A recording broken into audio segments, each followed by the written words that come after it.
Ladies and gentlemen, Binnall of America!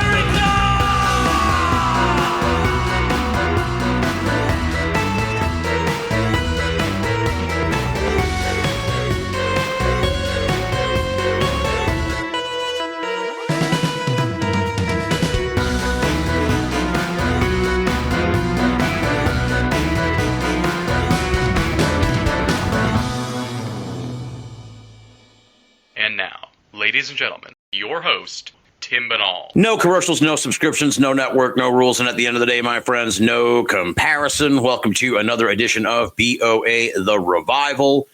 Really, really looking forward to this week's program. We're journeying back to the flat earth, my friends. And for folks who are listening, because of the guest tonight, our guest is Mark Sargent. He's essentially like the face of the flat earth. He's like the world's most famous flat earther, let's say. Yeah, it's true, Mark. So for folks who are tuning in here who never listened to Binnall of America before, I am personally not a flat earther. I'm a globalist or whatever. But I am friends with the flat earth movement. I consider myself a friend of the flat earthers, essentially. So, and we've had Mark on the show a couple of times in the past. I had the pleasure of hanging out with him a little bit down in Dallas, which is kind of like the good old days now when you really, Jesus, wow. Back in November of 2019, we hung out down in Dallas. And just to sort of set things up a little bit here, it's been a tumultuous few years for the flat earth movement. I kind of dipped out a little bit, post-pandemic. It seemed to me, I'm not in the trenches of the flat earth, so I kind of was like, all right, well, there's nothing really going on in the flat earth movement right now. So then all of a sudden, towards the end of, it's been a tumultuous few years. We're going to get into this as we get along here with Mark, but the flat earth movement's lost. 3 folks passed away, 3 prominent folks, Rob Skiba, Mac Parhar, and Bob Nodal. We'll talk about them later on in the program, but this is part of the tumultuousness of the last few years. Right. And then since the start of 2025, it's been absolutely fucking crazy. And a bunch of people have left the flat earth movement, and we'll get into that.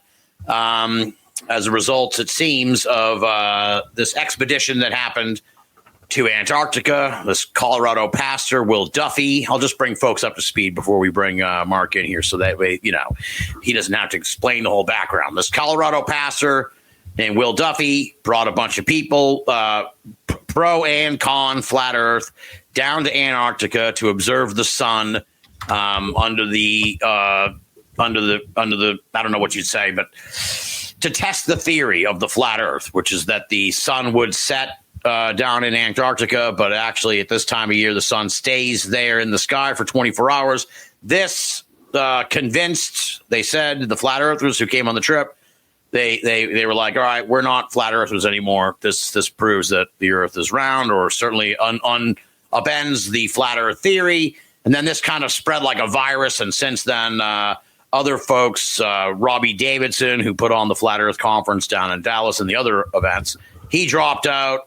Patricia Steer, who many people may know from the film Behind the Curve, she dropped out. And other folks have dropped out of the flat earth movement. So it's crazy right now. It's absolutely crazy. And I've only kind of followed it tangentially, and I heard about the expedition, right before it went off, because the pastor there, Will, sent out a press release. And so I reached out to Will Duffy, and he was unable to come on the show before the expedition, unable to come on the show after the expedition, because he was wiped out, he said, and reached out to him right as I reached out to Mark to set up this show to sort of do a counterpoint, not a debate, but to have him on and have Mark on, and we'll kind of like really get into this in different interviews. And I have not heard from Will Duffy, so the invitation remains. He's welcome to come on Binnall of America, talk about the flat earth expedition to Antarctica, but Mark stepped up to the plate immediately after I sent him an email, so kudos to him. And as I said, Mark knows I'm not a flat earther, so I give him credit for coming on the program to talk to me about all this, because I am a friend of the flat earth and I'm fascinated by what's going on. So with all that said, forgive me, folks, for the very long introduction, but I wanted to kind of bring you all up to speed on what's been going on. Mark Sargent, welcome back to Binnall of America, man. Thank you. Appreciate it. Yeah, and it's been a while.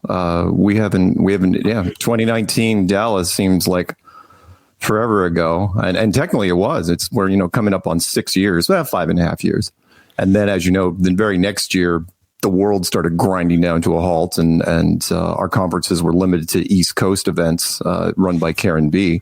Mm-hmm. And she did a nice job, but we couldn't do any international conferences. We didn't do meetups at all for several years. Because we couldn't do venues that, or we refused to do venues that had masks. So they required masks, and so I was like, all right, well. We were kind of stuck. So where do you want to jump off from? Where do you want to? I mean, the opening monologue wasn't bad. There were some errors in there, but you wouldn't have known because a lot of what has happened in the last 2-3 weeks. Okay, well, correct me where I'm wrong, because like I said, I'm just trying to wrap my arms around what the fuck's going on, but I don't even know all these people and shit. Only because I'm friends with Robbie Davidson. I saw the thing that came up that he dropped out. The problem of what happened was, like with anything, look, I'm a big believer in good writing, and I will find the plot holes and everything. I'm one of those guys that yells at the screen in any movie and television. It's like, that is not how you write that scene or this particular storyline. That is not how it goes. Okay. What happened? Oh, boy. Let's go backwards. We're going to work backwards. So... Okay. Jaron, when he got back from the trip, he was already acting squirrely before the trip. Again, what I'm going to say, quite a bit of this is going to be speculation. It is my opinion. I've been piecing whatever has been happening together because everything happened in such a rapid succession that everyone in the Flat Earth community is like, wait a minute, what's that? Who's that? And why is that person doing that? None of it made any damn sense. Mm-hmm. In Jaron's case, before he left on the trip, before he got down to Antarctica, we've always talked, you've heard the term shill many times in your life, and it gets thrown around like candy all over the place. And we've always people have been accused in the truther community of being shills all the time. I have been accused of being a shill nonstop. No more, mind you, after what's happened recently. Before Jaron went on the trip, there was a moment when he was doing a live stream that caught everybody's attention when he said, well, if I go down there and I see the 24-hour sun, I'm going to have to re-examine everything I know about the flat earth map, and I may abandon it entirely. And the chat room just exploded. It's like, what are you talking about? You're freaking Jaronism. Why would you say something like, you haven't even gone on the trip yet? So he goes down there with two other people of ours. One is Austin Whitsitt, and another is a woman named Lisbeth Acosta. Mm-hmm. And along with 5 Globers, expensive trip. We still don't know to this day. I mean, Will Duffy was spearheading the thing, but it wasn't his money. I'm very curious to know where the money came from. We still don't know, but it was pushing $300,000 for the trip. It's $35,000 a head to go down. Right. The reason why no one's gone down there in the last decade, on pro or against flat Earth, it's just ridiculously expensive. Plus, it's miserable. I mean, you have to actually sleep in a tent on the snow. It's awful. I turned it down. It was awful. And plus, for me, the Antarctic sun, which is difficult to explain to people anyway, didn't mean anything at all to me, because at 1 out of every 10 interviews, it's like, what's the weakest point in flat Earth? I go, probably the Antarctic sun, because, if it's a 24-hour sun in Antarctica, it can't be just one light source. There's something else going on there, but it doesn't really matter because we don't know what's going on in the sky because we're not up there. The sky doesn't prove the ground. So who cares? And again, the average person, 99% of all flat earthers that get into flat earth don't get into it because of the sun. Most of them get into it because of long distance photography. Some get into it because of physics. Others get into it because of the space program. Almost no one gets into it because of the sun. So if you didn't get into it because of the sun, why would you get out of it because of the sun? So our 3 people get down there, and 2 of them, Austin Whitsitt and Lisbeth Acosta, it's like, well, 24-hour sun, who cares? Let's go home. Which was why I wasn't going to go. I told those guys, it's like, listen, I'm the last person you want to go on this trip because I absolutely do not care.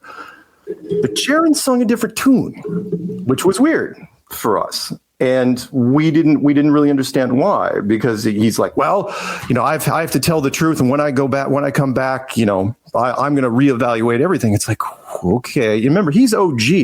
He's been there, since 2015. He came in. Right. He came to the group shortly after me.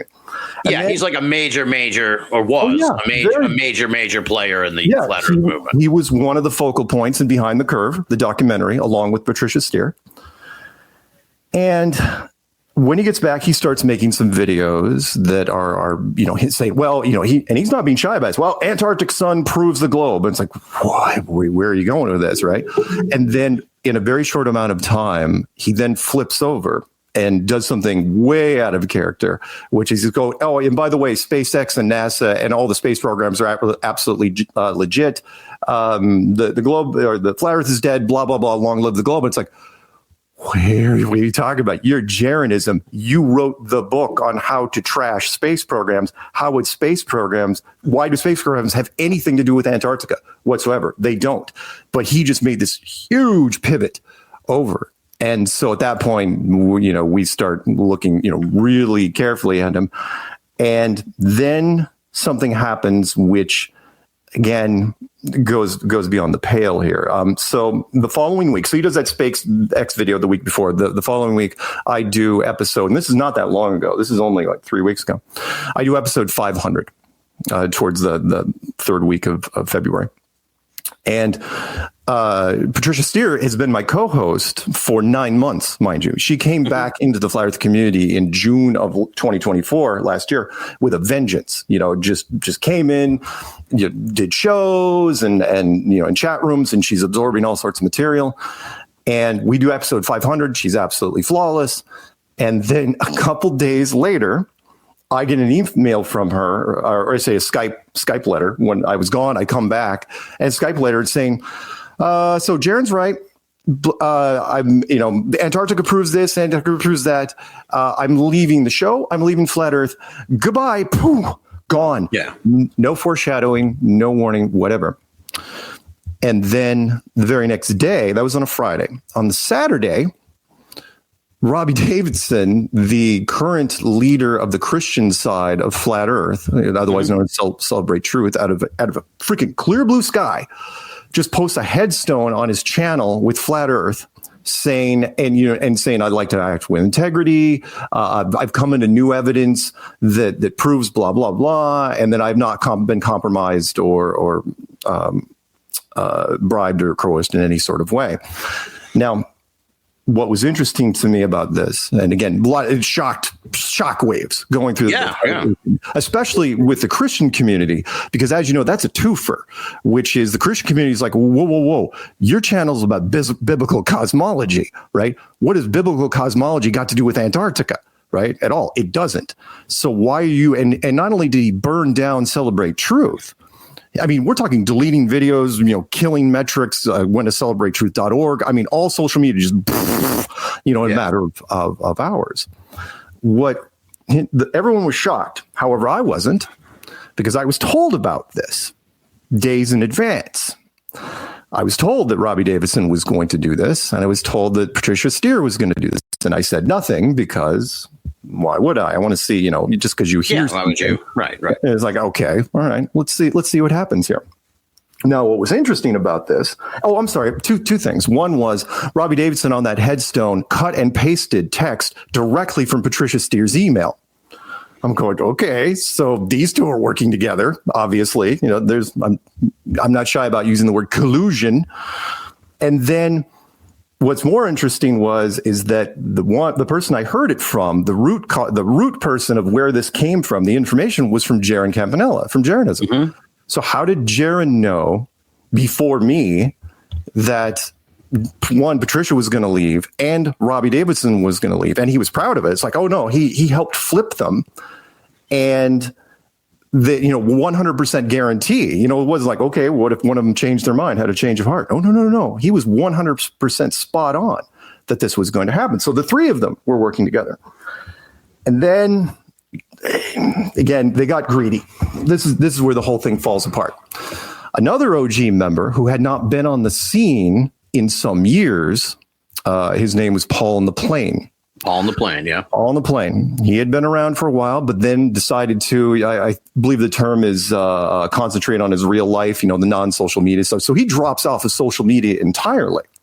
And his channel was empty, just gone. And he just, for several years, haven't heard from Paul in a while. Out of the blue, he comes in and says, new evidence has been presented, not been compromised in any way. Flat Earth is a cult. And I mean, he's posting this stuff. It's like, what do you mean flat Earth is a cult? You specialized in satellites, right? That's what you did. And it's like, okay, what am I missing here? And then all of a sudden somebody reminds me, they said, oh yeah, by the way, Paul and Patricia and Robbie, you got to remember, they were part of a crypto coin thing that died some years ago. They lost their shirts on it. In fact, the channel was called Axion, AXION today. You could Google it right now and you'll find it. All you have to do is click on images and blah, blah, blah. And they were pushing this back in 2021 and it died. They sunk a whole bunch of money into it. And you're not supposed to get high in your own supply, especially with crypto. And they invested heavily and it just gone. It's wiped out. Yeah.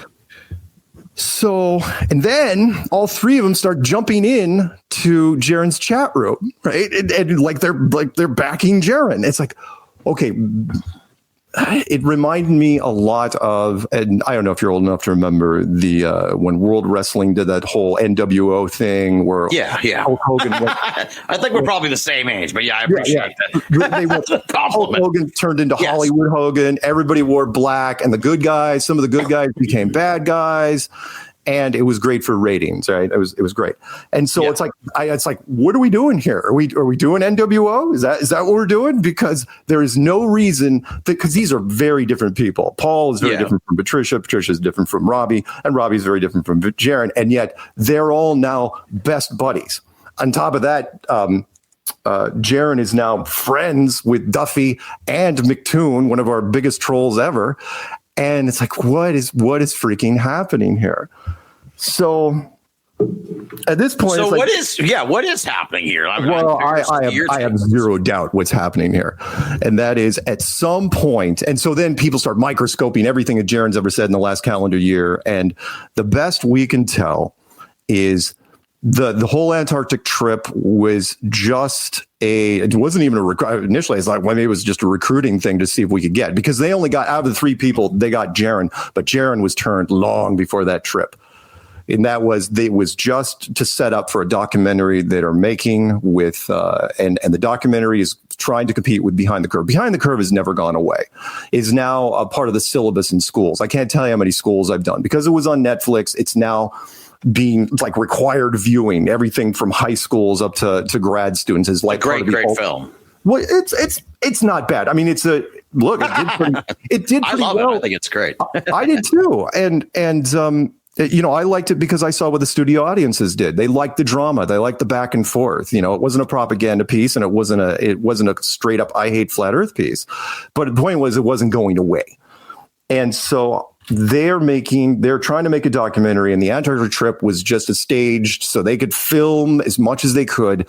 And the documentary is going to be about globalists that hate flat earthers and flat earthers that have now flipped. Personally, I don't see the drama in it. It's going to be Jaren's journey. I guarantee it. He is going to be one of the main focal points in this. Yeah. And there's questions I'm sorry. So short version, Jaren was flipped with monetary concerns. Was he absolutely bought? Yeah, in my opinion, absolutely 100% bought. The question is for how much and by who. And best we can tell, he was good all the way up to summer. August 14th was I think his last flat Earth debate where he's hammering on globalists. And then by the end of August, that's when he starts getting squirrely. What gets weirder is, again, if Patricia Steer, my co-host, if Jaren was talking about Patricia flipping the day after my 500th episode, that means Patricia was already gone, which means Patricia was already, it's like, okay, she's doing the show with me, knowing full well she's already out. Right. Backtrack that. It's like, okay, so that would explain why she got back in the first place. There's a saying I came up with, she had to get back in before she got back out. That takes it all the way back to June. So Patricia predates Jaron. And it's like, oh God, it can't be that bad, but it looks like it's that bad. So the question is this just a monetary thing? You know, again, the three people, Paul and Robbie and Patricia, because they lost their asses on crypto and they wanted to make up, you know, what they did. And it's like, okay, we'll sell out to whatever think tank approaches us. And at that point, you know, so you get Patricia first. Work on Jaron. I believe that Robbie and Paul on the plane, Paul Lindbergh, they weren't pulled into the last minute because Robbie wasn't doing anything. I mean, the what I'm getting at here is this, and I know you have questions, and I'm sorry I'm rambling. No, it's but there's ground to cover here, which is what they were doing was. I've always complained. We've always boasted, the Flat Earth community, that nobody flips. Everybody's good. 10 years, we've been rock solid because we could spot it a mile away. But we initially were thinking, it's like, okay, somebody will jump to 1 million subs, they'll get endorsements, and then they'll go off road. That didn't happen. What seems to have happened is because of what you were mentioning earlier, we have losses in you know, key losses on the board. You know, people that have passed away. That has all opened up windows for low-hanging fruit to be compromised, meaning everybody that has gotten hit has been in a very, very tight money situation. You know, again, the three people that lost big on crypto. Jaron has always looked for the hot side hustle. Always. It's always bugged him that the globalists make more. You know, even the reaction channels to Flat Earth make more money than he does because, you know, we can't get monetized. We can't get this. We can't even get freaking verified checks on our channels because it's like YouTube hates us. I get it. So at that point, it's like, okay, then we have to circle the wagons. We have to figure out where the bleeding is. You know, it's like, all right, who is, and then Will Duffy comes out at one point. Here's one more little wrinkle for you. This one bugs me because I'm trying to figure it out. And that is Will Duffy came out during a debate a few days later and used that debate as sort of like a platform to throw out some propaganda. It's like, there's an exodus leaving Flat Earth. He was so proud of this. And he's like, and he just started rattling off names. And he was batting 1,000, by the way. Every name he rattled off, he only rattled off, I don't know, 10 names. Yeah. Four of which were the ones we just talked about. And then the others were smaller channels. But I thought it was interesting. And I had to go back and listen to it a couple times. And like, there was one name he absolutely did not mention, and that was Patricia Steer. And it's like, why would you not mention Patricia Steer? It's like, that's a big feather in your cap, right? It's my co-host. She was in the documentary. Why wouldn't you mention her? No one will address it. Jaron will not address how he knew that Robbie and Patricia were going to leave ahead of time. Robbie and Paul and Patricia won't address the crypto thing. Oh, by the way, that channel was out there up until 2 days ago, and we just, you know, ripped the hell out of it. We grabbed everything we could off of it, and then as soon as we started posting it on Facebook, 12 hours later, it was gone. Yeah. And again, it was up for 3 years. The errors were made on their part. It's like, why would you leave that channel up? Did you really want to get away from it so badly that no one even wanted to look at it again for 3 years? And then, you know, after we, you know, put a spotlight on it, you by the way, that's not a good look when you tear it down as soon as we start pointing at it. Right. So, yeah, short version. It's not a mass exodus. Look, they were flipped. You want the definition of shill? There it is. They and let me give credit where credit is due. If Patricia got in just to get out, you know, because she wasn't relevant, she was gone. By the way, Robbie Davidson was out. Paul the Plane was so out, we had to remind people who the hell he was, right? But Patricia played it smart. She got in immediately. Again, I was without a co-host when Karen left. When Karen B left, I was without a co-host for a week, and Patricia was right there. And she could have like, yeah, let's get the band back together. Boom, boom, boom. And we just hit the ground running. I was like, cool, wonderful. It's a little strange, but I never would have thought, you know, along those lines. Yeah. But if she was turned then, meaning if she was already turned back in June or late May, my God, I underestimated that woman. Because she was damn near. I mean, yeah, there were a couple little hiccups along the way where I was trying to figure out where her head was at, but I never once thought that. Well, because why would I think that, you know, that she had been flipped? And then as a little parting gesture, or she was using it as a hook, 4 weeks before she left the show, she posted this thing on Telegram. You got to remember, she was hurting for money. She's like, hey, just bought my dream car. Everything is great. She posted this shot of a big bow on one of the most expensive Mercedes I've ever seen. Yeah. I think thing fully loaded. I think it was $150K. I was like, oh my God. So she was like, kiss my expensive ass. Get the hell out. And you want a little more validation for that? I'll give you quick validation. You want to know how I know I'm onto something here? Because none of those 4 people that I mentioned, Jaron and Robbie and Paul and Patricia, 3 of them are friends of mine, by the way. Yeah. None of them reached out after I did an interview a couple days ago where I just laid all this thing out. And none of them reached out saying, Mark, I think you're off base. Mark, maybe we should talk about Mark, you may be blowing out proportions. Crickets. No one wants to talk to me and to explain themselves or say, oh, maybe you're just reaching. It's like, no, I'm not, because you guys aren't acting anywhere like, and I know there's so many people in our community, they want to give people the benefit of the doubt. It's like, look, I was with you 2 months ago, but these are OG people. I've known these people a long time, and what the speed, again, Jaron says all space programs are real, and then immediately, Patricia and Robbie and Paul in a weekend. It's like, oh, nope. And what the coincidence that Patricia and Robbie Paul are the only 3 members of the crypto club that got wiped out 4 years ago. Nope. Yeah. Nope. Okay. Anyway, so there's my opening shots. There you go. All right. So if you're theorizing here, speculating that they were compromised, well, did anyone reach out to you? Why wouldn't they come to you to flip? Well, here's the thing. When it comes to flipping people, it's tricky because first off, you don't want to approach somebody. I mean, you profile them and you say, okay, how vulnerable are these people? I mean, it is like television, the movies, where it's like, okay, what are the chances they're going to flip? And do they have pressure points that we can apply? The carrot or the stick. If there's a whole bunch of carrot, you don't have to worry about the stick. In their case, by the way, there's a wonderful little thing I could give you, the Axion disclosure thing, where they said, oh, by the way, they closed it down 4 years ago because they realized they were doing something illegal. That case is still open out there. If they decide it's what do they call it, an unsecured crypto thing, whatever, that they were absolutely doing illegally, then they still could be on the hook for that. But point is, if you have pressure points, you go after them. If the person doesn't really have pressure points, you don't approach them. Or maybe but of course it's not perfect. You could approach them, but then you'd have to, you know how that goes. It's like, okay, you turned down our offer. Unfortunately, you can't say anything. If you do say anything to anybody, like you were approached, we'll burn you down. Your bank accounts will be wiped out. We will make life so hell for you. You will regret, plus we'll destroy your credibility if that's the case. But most of the time they know who they're going after. Everybody they went after, in this case, we'll just say the top 5 were all in financial trouble. And they needed the money. And look, I'm not mad. I've said this on previous things. I'm not upset about, look, for a lot of people, it's still all about the rent. And that is, how much is flat earth worth to you, right?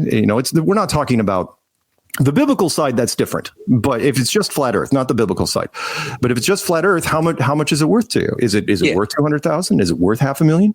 If somebody puts $1 million in front of you, people will do a lot of stuff for $1 million. The biblical side, trickier, because then you're talking about a belief system and you're talking about, all or nothing, hell or no hell. And which is why, Robbie and Paul are catching more grief than Patricia or Jaron, although Jaron is catching a lot of hell. So sorry. I didn't. That's all right. No, it's cool. That's cool. Now you're by nature a conspiracy theorist. Let's be honest. You're flat earth. So you've kind of like taken these events and put them into a new conspiracy theory. But you have no compunction to just sort of just look at this from an Occam's razor point of view, where it's like either they wanted to get out all along and they kind of were just like, this is the off ramp. This guy just dropped out. This is I fuck out of flat earth because I don't believe it anymore. Maybe they never believed it in the first place.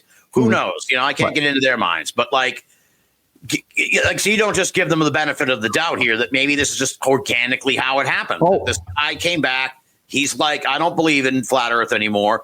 And they would talk to him, and they were like, yeah, you're probably right. Just kind of makes sense. And yeah, I'm kind of all set. I haven't really been, Right. except for Patricia, I haven't been mixed up in this for a long time. And you're right. And I'm going to come forward and sort of have your back because I've known you for a long time. And I'm also out. Absolutely possible. And to that point, I actually defended Jaren a lot. I mean, I made videos and live streams along, to that point. It's like, okay, look, Jaren, like when he initially said that if he went down there, that he'd have to reevaluate everything. Look, he misspoke. Jaren's not the most articulate person in the world. It's like I gave him the benefit of the doubt. And then when he came back, he was acting all conflicted. It's like, yeah, Jaren's probably having a hard time, and you're beating up on him, and maybe you should give him a break. And I said, look, Jaren hasn't bought a BMW. Of course, that came to bite me in the ass because a week later was when Patricia's car showed up. And Austin was good. There was a secondary problem, which was because Jaren said what he said down the ice. The other two people, notably Austin Whitsitt, was caught in the blast radius, which was okay. Austin's there next to Jaren, therefore he must be an accomplice. He's standing in the bank with him when he's being robbed. Therefore, they must be working together. And Austin went into damage control mode for weeks. But after that, I gave Jaren every benefit of the doubt, no question. And he was the only focal point. But when Patricia wrote that letter, which I still have not read on air, and they were really weird about me reading, Patricia, and I'll send it to you after the show if you want. Patricia in the letter said, I think it would be a great idea if you read this on air. And it's like, why? You're not one to open up transparency and air laundry like that. And then when Robbie used the cut and paste because he's lazy. He cut and paste part of Patricia's letter into his thing. And it's like, okay, since how long have you guys been talking to it? And again, I never witnessed a crisis of conscience, a crisis of intellectual discovery with her. She never came to me at any given point. It's like, oh, you know what? I mean, yeah, at one point she said, I don't like the way people are treating Jaren, which is interesting because given Jaren's extracurricular stuff, I don't know why Patricia would be defending him, but she's like, oh, I'm thinking of leaving the community because people are yelling at Jaren. All right. I don't know what that means, but whatever. And we talked her back into it. But I think episode 500, the week of the 18th of February, I think that was her drop dead date, which was she had to get out by then because everybody was going to go. Yeah. Willing to give Patricia the benefit of the doubt? Sure. Except the way she left. It was the most generic of emails. One email, no phone calls, no precursor, no foreshadowing. Again, if you watched her during the 500th episode, I'm just staring at her. Why rewound it? It's like she's absolutely flawless. I mean, Karen during her last episode was in tears because she didn't want to go, but Patricia absolutely the opposite. So benefit of the doubt. And Robbie, come on, Robbie Davidson, how can I give him benefit of the doubt? I watched him let the Howard Stern come in during the first conference, let Logan Paul bribe him thousands of dollars to look the other way so he could punk the Denver conference, and then let Jimmy Kimmel's team come in during the 2019 Dallas conference, right. And without telling anybody, which is why he was upset about us. Oh, I'm sorry. One more thing. I can't give benefit of the doubt to people that had beef with the community. Robbie was mad because we benched him. We said, you can't do conferences anymore because we can't trust you because we have no idea what you're going to do. Patricia Steer had huge beef. Hell hath no fury like a Patricia scorned. The fact that she had the bad breakup with the guy out in England, Antonio Subirats, and the community wouldn't back her because those two were on par, the same level with content and what they were creating in the community. It's like, sorry, it's a he said, she said thing. You can't say kick Antonio out. And she was really upset about that. And I don't blame her. I backed her. And then Paul didn't have beef. Jaren, he was bitter mostly because he wasn't making the money he wanted to make. He was all right now. Sorry, go ahead. Well, first, as we continue onward here, as I said, Will Duffy, he's been invited onto the show. He, more than welcome to come on. If he's listening, man, reach out. info@binnallofamerica.com or just find me on social media. And that also applies to some of these folks we're talking about tonight. Jaren, Robbie Davidson, Patricia Steer, Paul on the Plane. You want to come on Binnall of America, share your side of the story, you're more than welcome. This is a neutral ground here, okay? Right. So I just want, they have full open invitation to come on Binnall of America after this airs and give their side of the story. I'd be happy to talk to them. And have you, to that end, spoken to any of these people? They were your friends, right? Have you spoken to them after all this went down? No, that's the part that is just blowing my mind, which was... You reached out, though. Not necessarily, I know you're saying, they didn't contact. Have you just picked up the phone or whatever and called Patricia or, reached out to Robbie or Jaron and been like, hey, let's talk about this because this is... No. I'm uneasy with what's going on with you. Oh, no. I'm going the other way, which is, okay, you were the ones that initiated this. So I'm going to keep pushing buttons until you respond in one way or the other. And it's not me. There's other people that are getting in on this. Phone calls, yes, have been made, but not by me. And I've understood, I've gotten relayed from the other people what was going on. I'm sorry. Let's talk about a quick phone call that was made. From the Christian community launched into Robbie Davidson right away. Because remember, this is a religious side of things, and there were a lot of very unhappy Christians because if it is biblical cosmology and the Bible is your backstop for your channel, then why'd you just abandon it entirely? That doesn't go over well with the church crowd. And so one of them, Kingdom and Context, Sean Griffin, contacted Robbie just recently. I mean, almost right after. So Robbie bailed on Saturday, and Sean was on him on Sunday. And there was an interesting line in that call because he goes, "Hey, are you going to be part of the Will Duffy documentary?" What I think that a lot of this is being set up for is the big documentary.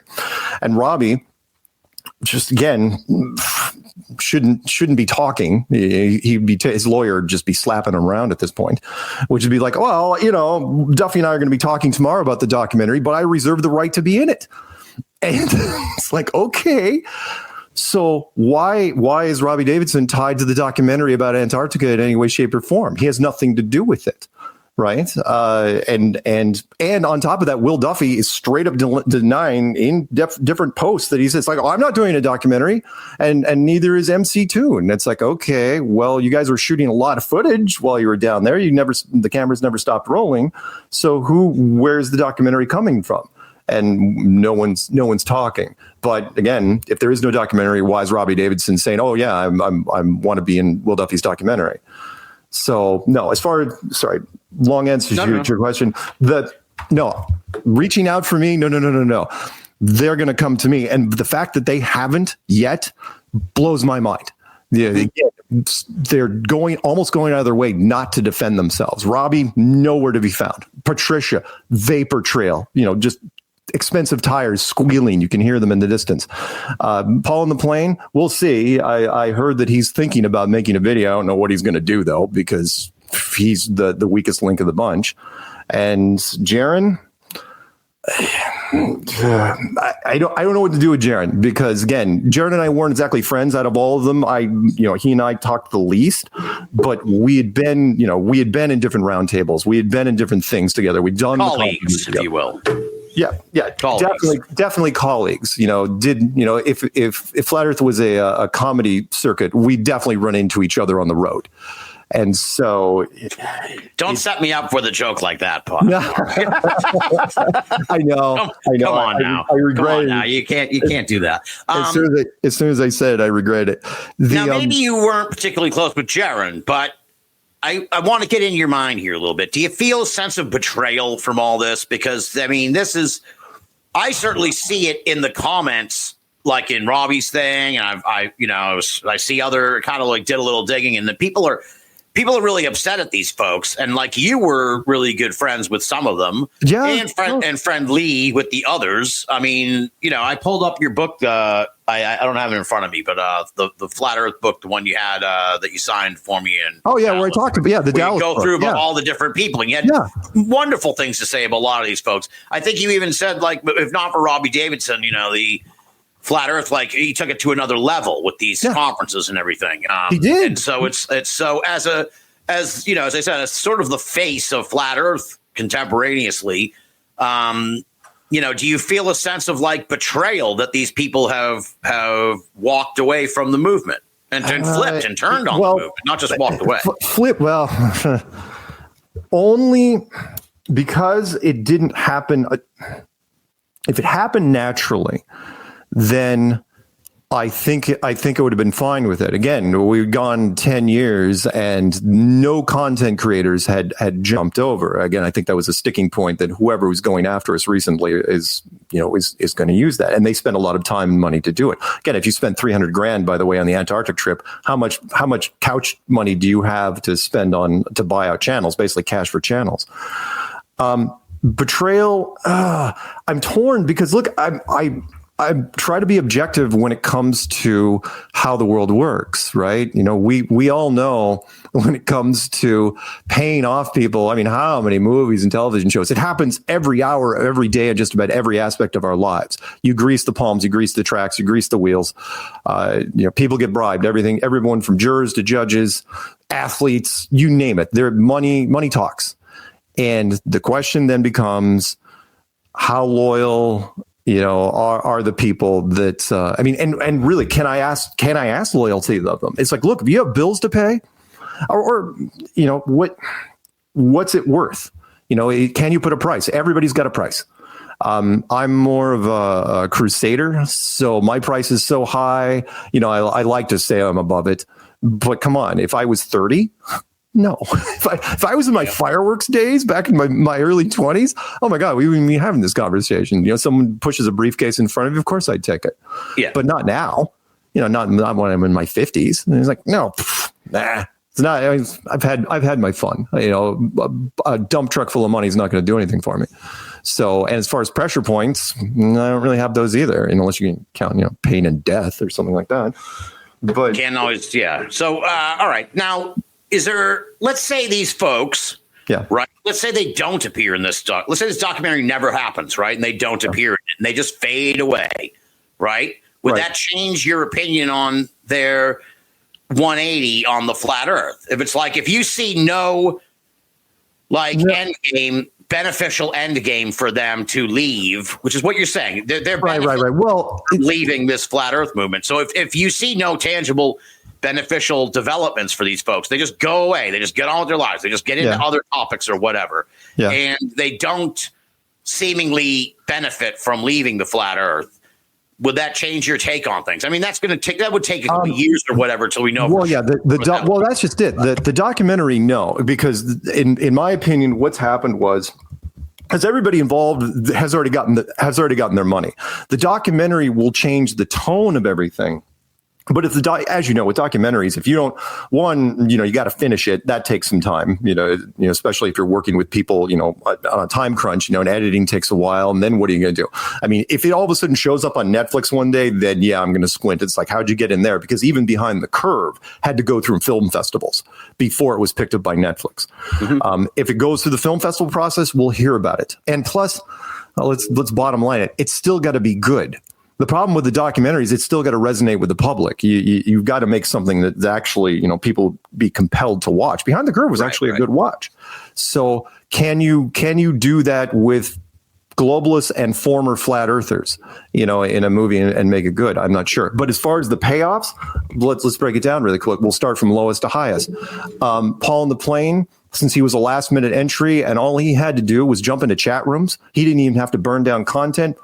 Low money by comparison. I mean, good enough to where he was willing to take it. Robbie Davidson wasn't currently active, but he had 600 and something videos and ran a 24/7 channel, and plus, celebratetruth.org, and he was all over the place. And the next thing you know, by the way, when it happened to everybody, they all did exactly the same thing. They started burning down content, deleting videos, and then posting the same stuff in social media, which is Antarctica proves the globe, flat Earth is a cult, Jaron, blah blah blah. The four of them especially, right? So Robbie Davidson would have made quite a bit just from burning down the channels, and which was interesting because I watched how he did it. Initially, he just made everything private, and if you know what happens there, if you make a video private, your metrics stay the same because it's just a private video. You can turn it off and on whenever you want. But apparently that wasn't good enough. They didn't want 20 million hits on his channel, so they said burn it down. And next thing you know, he's got 3 million hits on his channel, which will never come back. He's never going to be able to rebuild those metrics. And Robbie Davidson never does anything for free, ever. Jaronism deleted 1,000 videos so far, 7 years worth of content. We're talking oh God, 5 digits worth of hours, just tons and stuff, burn it down, gone forever. And Patricia Steer killed her channel with the exception of the login. And it's like, why would they even leave the logins? I know why, because that way they go into chat rooms as their original avatars. And without it, you'd have to start a brand new channel and people would be like, who are you? You're not verified. Right. So what was the initial question? The question was, if they don't show up in this documentary, now hypothetical. If there's no documentary and they just get on with their lives, will you change your opinion on their motivations? Because look, dude, I don't want to be confrontational or whatever, but you're throwing around a lot of fucking accusations here about these people getting paid off with absolutely no fucking proof that they've been paid off. Besides Patricia Steer buying a new fucking car. So let's dial it back. I don't want to fucking. It's absolutely speculation, and but I love catering to the court of public opinion, which is like, look, if the dots connect, they connect. And in this case, these people did things. Look, if I didn't know them as well as I did, I couldn't make these sort of statements. I mean, I've known Paul for at least 8 years, Patricia for 9 years, Robbie for pushing 9 years, Jaron for 10, and they were all doing the exact same thing, all doing it completely out of character, but they were all in sync with each other. And they're all talking to each other apparently on a daily basis. And again, if Patricia's out, I'm leaving Flat Earth and Ever, then why is she hanging out in Jaron's chat room? What? Because she's she's anti-Flat Earth now? So she's out of the community, but she's actively... When's the last time you saw somebody flip, and went completely the other way to where they're recruiting on that side? It's like, no, that's not how it works. You have a crisis of conscience. It's like, oh, I don't know what it all means. And then you disappear for a while, and then you might come back. You just don't go, it's like, I'm walking this direction, flip. Nope, I am walking that direction at even greater speed. No. Right. Well, I'll say this as a round earth believer, I don't. They don't get it. Even if I'm personally, I don't necessarily jump on your conspiracy theory. I think they probably just kind of wanted to get out and they changed their minds, or they already changed their minds a while ago and wanted to get out. Right. But they don't get any flowers from me for fucking jumping because to me, I don't see a lot of humility in the fact that a lot of these folks. Maybe not necessarily these guys, but the general tenor of Flat Earth is very strident. It's very like, we know it's flat. You guys are all fucking idiots. You're all dumb. You're all sheep. You're all, you all believe in a round Earth. And then they flip 180 and it's like, now they're saying Flat Earth is a cult. It's like, bro, I can't take you seriously. Now, no matter what you fucking believe, because now you're a strident anti-Flat Earther. So it's like, come on, dude. Show a little humility. If I fucking championed something for 10 years and I was wrong, I'd be like, oh, I'm a fucking idiot. Right. Like, I haven't seen a lot of I'm a fucking idiot from these people, but maybe I don't follow their stuff. So maybe they have gone that route. Nope. You're absolutely right. And thank you for bringing that up, which is there was no soul searching and from anyone, 4 completely different people. And they all did the exact same thing. They spun around and then they went straight into the chat. I mean, watching Paul on the plane, who was not doing anything, mind you, right? Come out of retirement and immediately start posting Flat Earth is a cult in social media. It's like, what are you doing, man? Not only have I done local, I actually went and did international conferences with Paul. And we hung out and it's like, what are you doing, man? But then, again, I get it. Oh, I'm sorry. So is there a chance the documentary may not get made? I mean, there's a chance, but they are going to do their damnedest to try to do it. And Jaron will be the focal point. If it was me, if I was making the documentary, Jaron would be the focal point. Robbie Davidson, minor player. You focus on some of the trolls, MC Toon, McKeegan, who else down there? Will Duffy, of course. We're still trying to figure out what the hell he's about because he's supposedly a pastor and I've never seen him quote chapter and verse even accidentally during any sort of debate. I mean, Rob Skiba and Robbie Davidson, all those guys, you can't help it. If you're a big Bible person, you're going to start quoting Bible stuff every once in a while. He never does. But as far as, again, to your question, would I let him off the hook if the documentary didn't get made? Well, would you change your mind? Would you? Nope. No, because I can see it. I can visualize the whole thing in my head. It's like, all right, and I can even tell you who the hierarchy was. It's like, look, they got to Patricia before Jaron. Somehow, I don't know how she did it. She convinced Jaron that Jaron was the one that flipped her. And it's like, at this point, I think Patricia was running point on this. And then she, because of the crypto connections, she knew exactly who she could go after. She went after Robbie and Paul. Wouldn't have surprised me if she posted that Mercedes pick. And then, because that solidifies that she's not kidding. It's like, hey, you want to get in on this action? Here's what you have to do.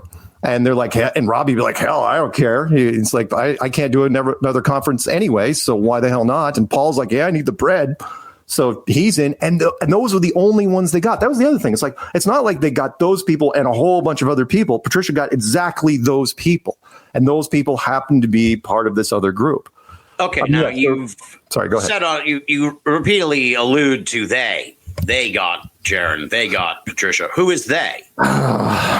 Well, if I had to take a guess, you know what? Let's go. I'll go with the safe answer, and that is a scientific think tank. Maybe tied to some sort of alphabet agency that didn't like us anymore. And after a decade, maybe there was an administration change, not because of the Trump thing, but maybe something happened last year to where they wanted to be more hands-on. They couldn't outgun us in information. We're just way too broad. We've been doing, after you do stuff for 10 years in social media, you're not getting rid of it. I mean, you can hit it with everything. You can counter it with anything you want. It's not going to work. So it's like, all right, you know what? Let's see if we can actually just disrupt the whole thing. Maybe we can, if we hit Jaron was the big target here. The other three were just supporting cast members. Jaron was important. You needed someone like Jaron, and only one person would do. That way you didn't have to worry about Austin. I mean, yeah, you could have gotten Austin or Jaron. Austin, if you know Austin Whitsitt, he wouldn't have been nearly as believable because he did street activism. He did tons and tons of debates. He's hardcore. He's no one would believe even if he did flip. So the other two flat earthers on the trip did not flip. Nope. No, in fact, one of them became my co-host, Lisbeth Acosta.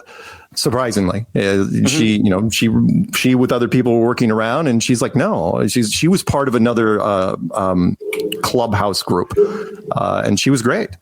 So, but the other people absolutely did not flip. And I felt bad for Austin Whitsitt because when he came back, he spent weeks doing damage control. Unfortunately, because if you heard anything, there was something he did when he was down there, and they call it Vape Gate.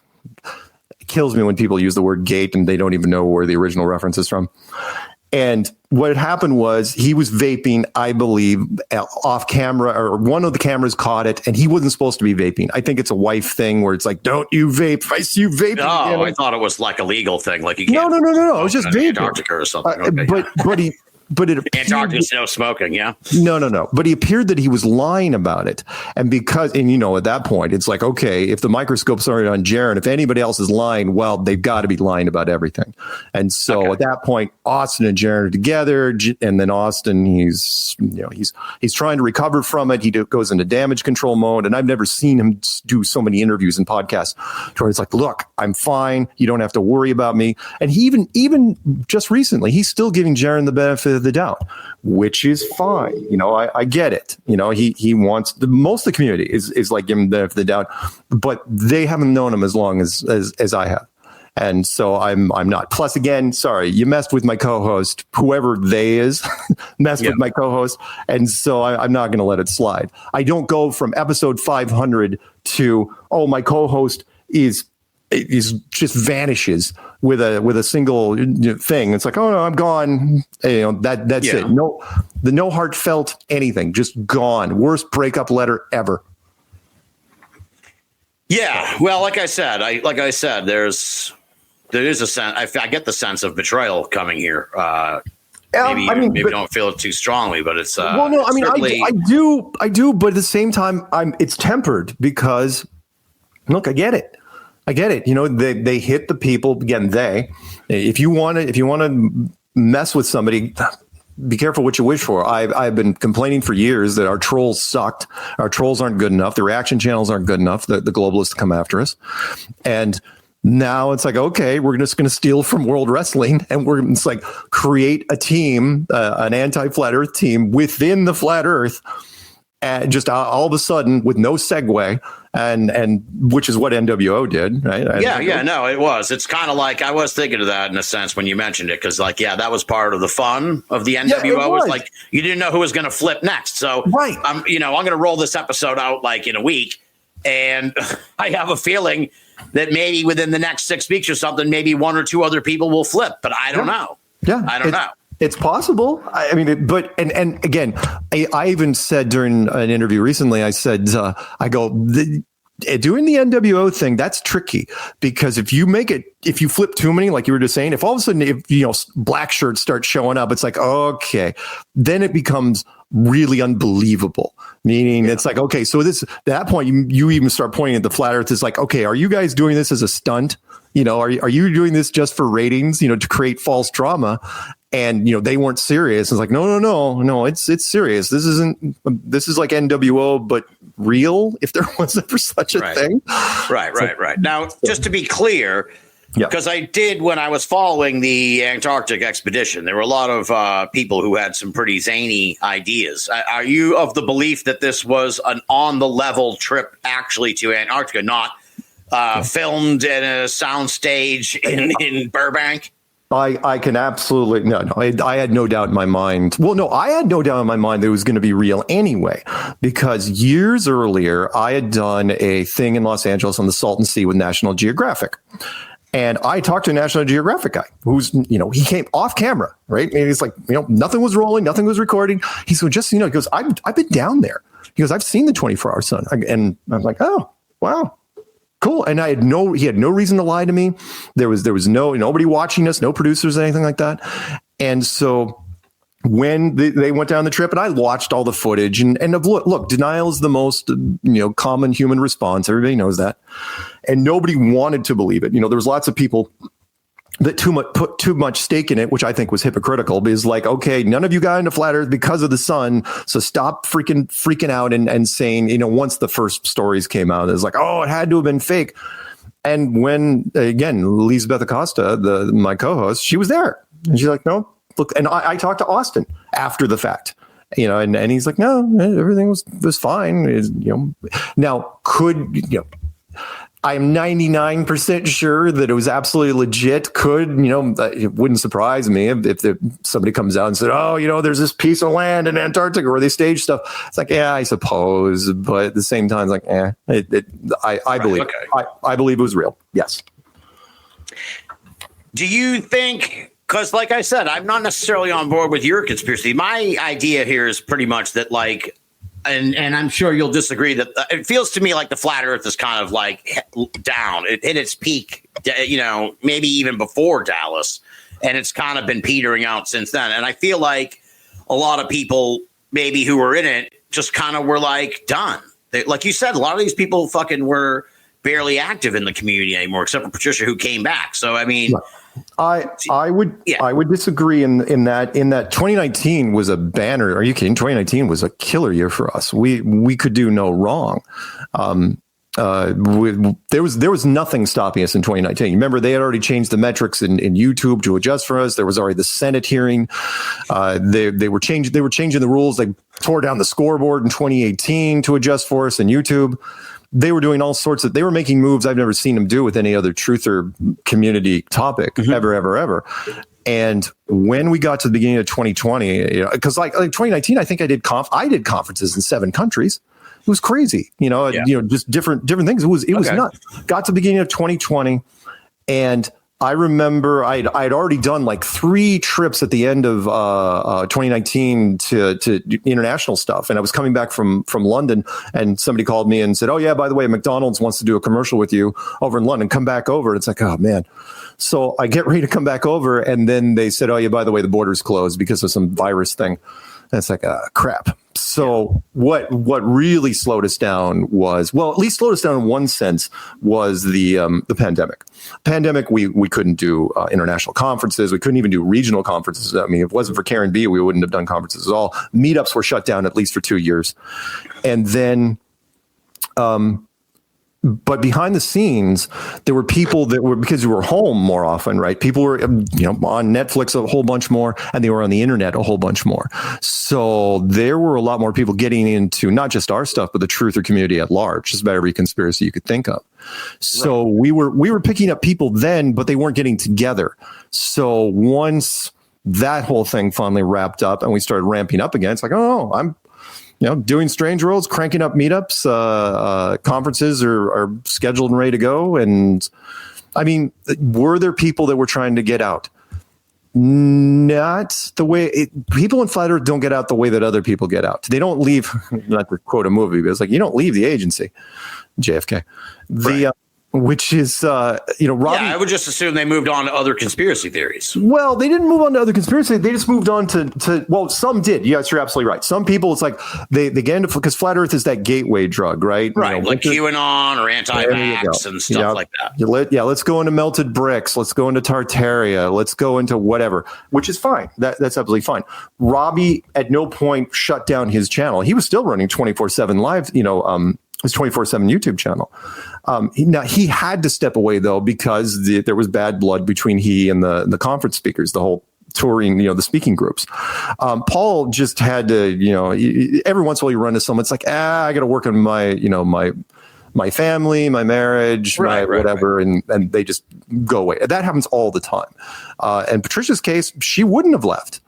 She wouldn't have left except for the breakup thing. And even after she left, I mean, they fired up that thing in the beginning of 2021, the crypto thing. So they were still doing things as a Flat Earth team. All three of them were Flat Earth members. There was nobody non-Flat Earth in that circle.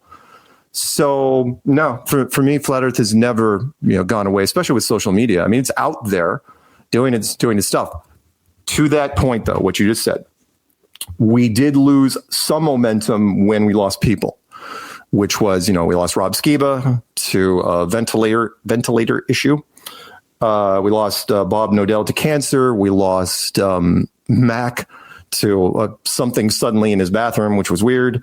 Personally, I think he was probably targeted because, he was a Canadian pain in the ass. He wouldn't have made the United States top 100, but in Canada, he was a pain in the ass. Yeah, he was he was quite the newsmaker. Yeah, they did not like him up there. And then we lost Zulu, one of my restreamers. That was sad because he actually died on stream, which was awful. He died on stream. What happened? Yeah. Was he live? Yeah, was he like you and I are talking right now? Yeah, you and I are talking, and he was drumming, doing his stuff. He turns off his camera for 1 second, and he's up in the corner of his thing, and we didn't think anything of it because he was he was either coming on phone calls or he wasn't part of the main block. And we get to the end of the show, and one of our guys who was in the background, he's I just saw a thing in dispatch that Zulu's been taken to the hospital. He's unresponsive.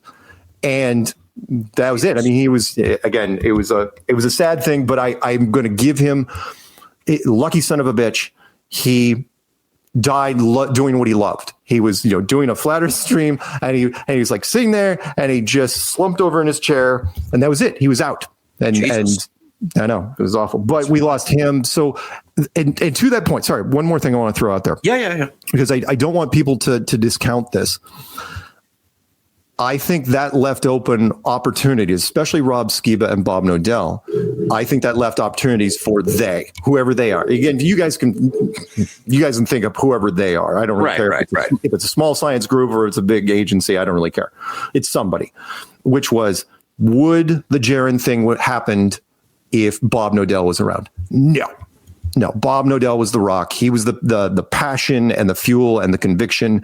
He would have, he was always, it was the back and forth between Jaron and Bob. That's how the whole Globebusters thing started.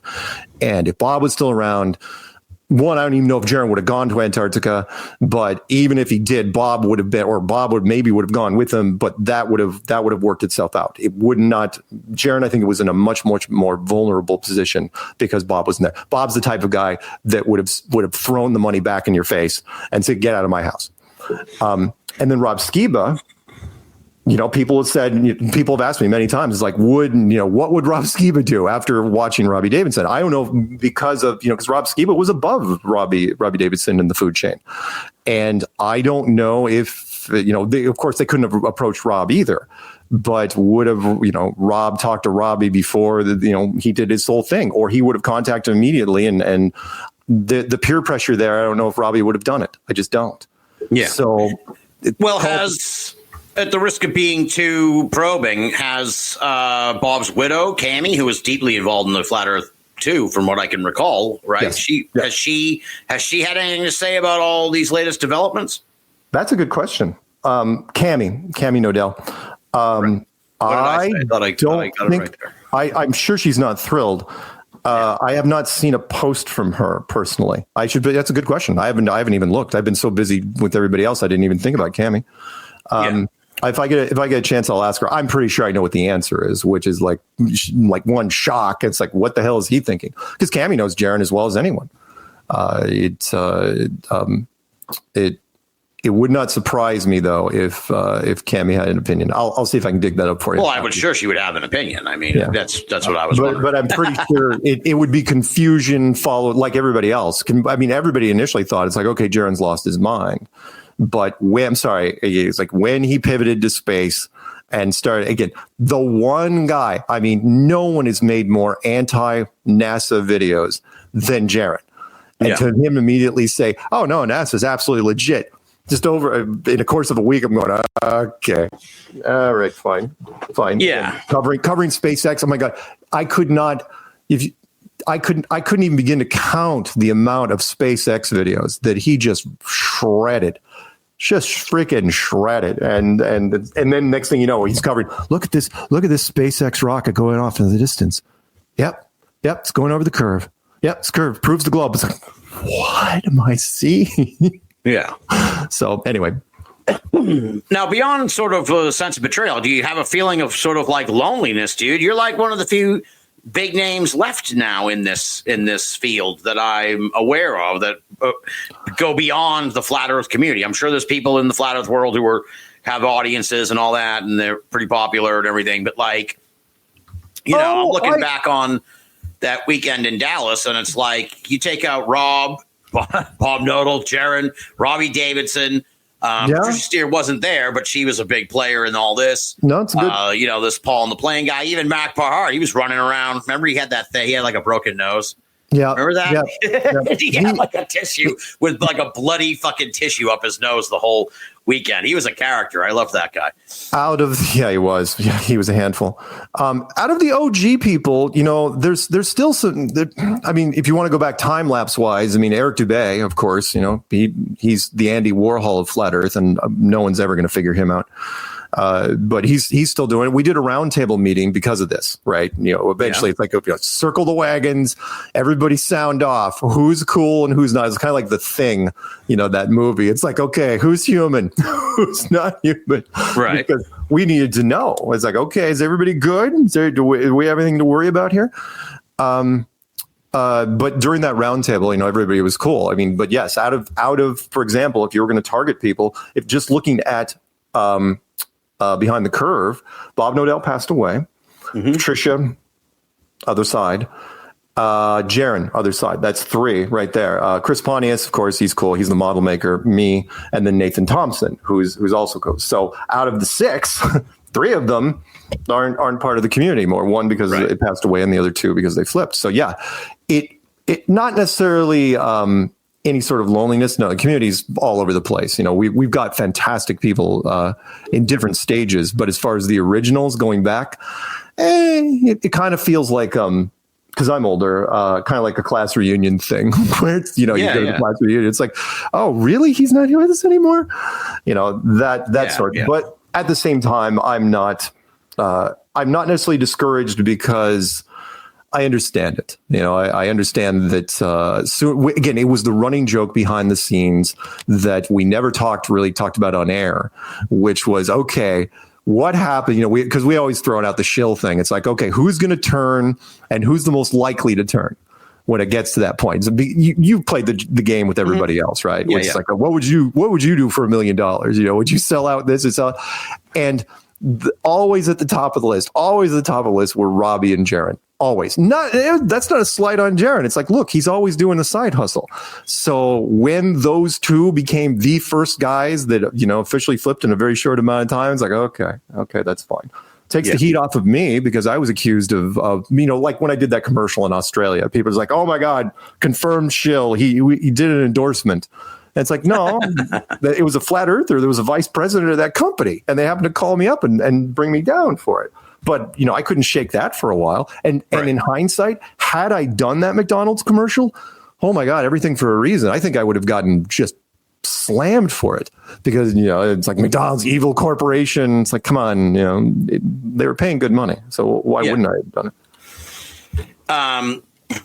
Yeah, well, it's interesting. I mean, at the risk of injecting any additional paranoia that you might already possess, I'm certain that, if there's anyone on the cusp, it's like the old NWO, dude, you're right. If there's anyone on the cusp of flipping or still considering it or whatever, I'm sure there could be snakes in your midst is the point I'm trying to make. And I'm sure, there could be people that are thinking about flipping and are kind of right now, maybe even talking to you, not me, of course, because I'm on solid round earth. But you know what I'm saying? Yeah, I do. And that's not paranoia. I mean, look, I'm not stupid, and it's actually prudent to bring that up, which is there a chance that somebody else is out there that all of a sudden we're going to see? There's a chance. I think there's a timeline involved, which means if you're really trying to get this documentary underway, you can't wait too long, which is why people are saying, well, is Austin flipped? It's like, well, if he hasn't flipped by now, he's probably not going to because there's no time. However, at this point, what we're doing is we're just watching. But now that we see the pattern, because the pattern is exactly the same with everybody, it's like, okay, they start burning down their channel. They start posting things they never would post. Everyone says the same, new evidence. If I have to see that one more time, I'm going to go nuts. I've received new evidence and flat earth is a cult. It's like, okay, so apparently you guys are reading from a script. And what is this new evidence anyway? Well, that's just it. Like Robbie Davidson, when he posted that, and people were like, what new evidence? He couldn't even answer. He had to go back to whoever it was. It's like, because of the Antarctic thing. The problem with using Antarctica is the average person doesn't even know how to explain it. It's like, what, you don't even know what it means because nobody gets into it, because most of the people get into flat earth get in because of long distance photography. So the Antarctic thing was really tricky. But why would everyone keep saying, oh, new evidence presented? It's like new evidence. It's like, why would you do that? And again, the cult thing, to go the other way and say, not only am I not flat earth, I hate flat earth. Flat earth should die. It's like, what? It's like, even your best, like I'll use a quick reference. Full well,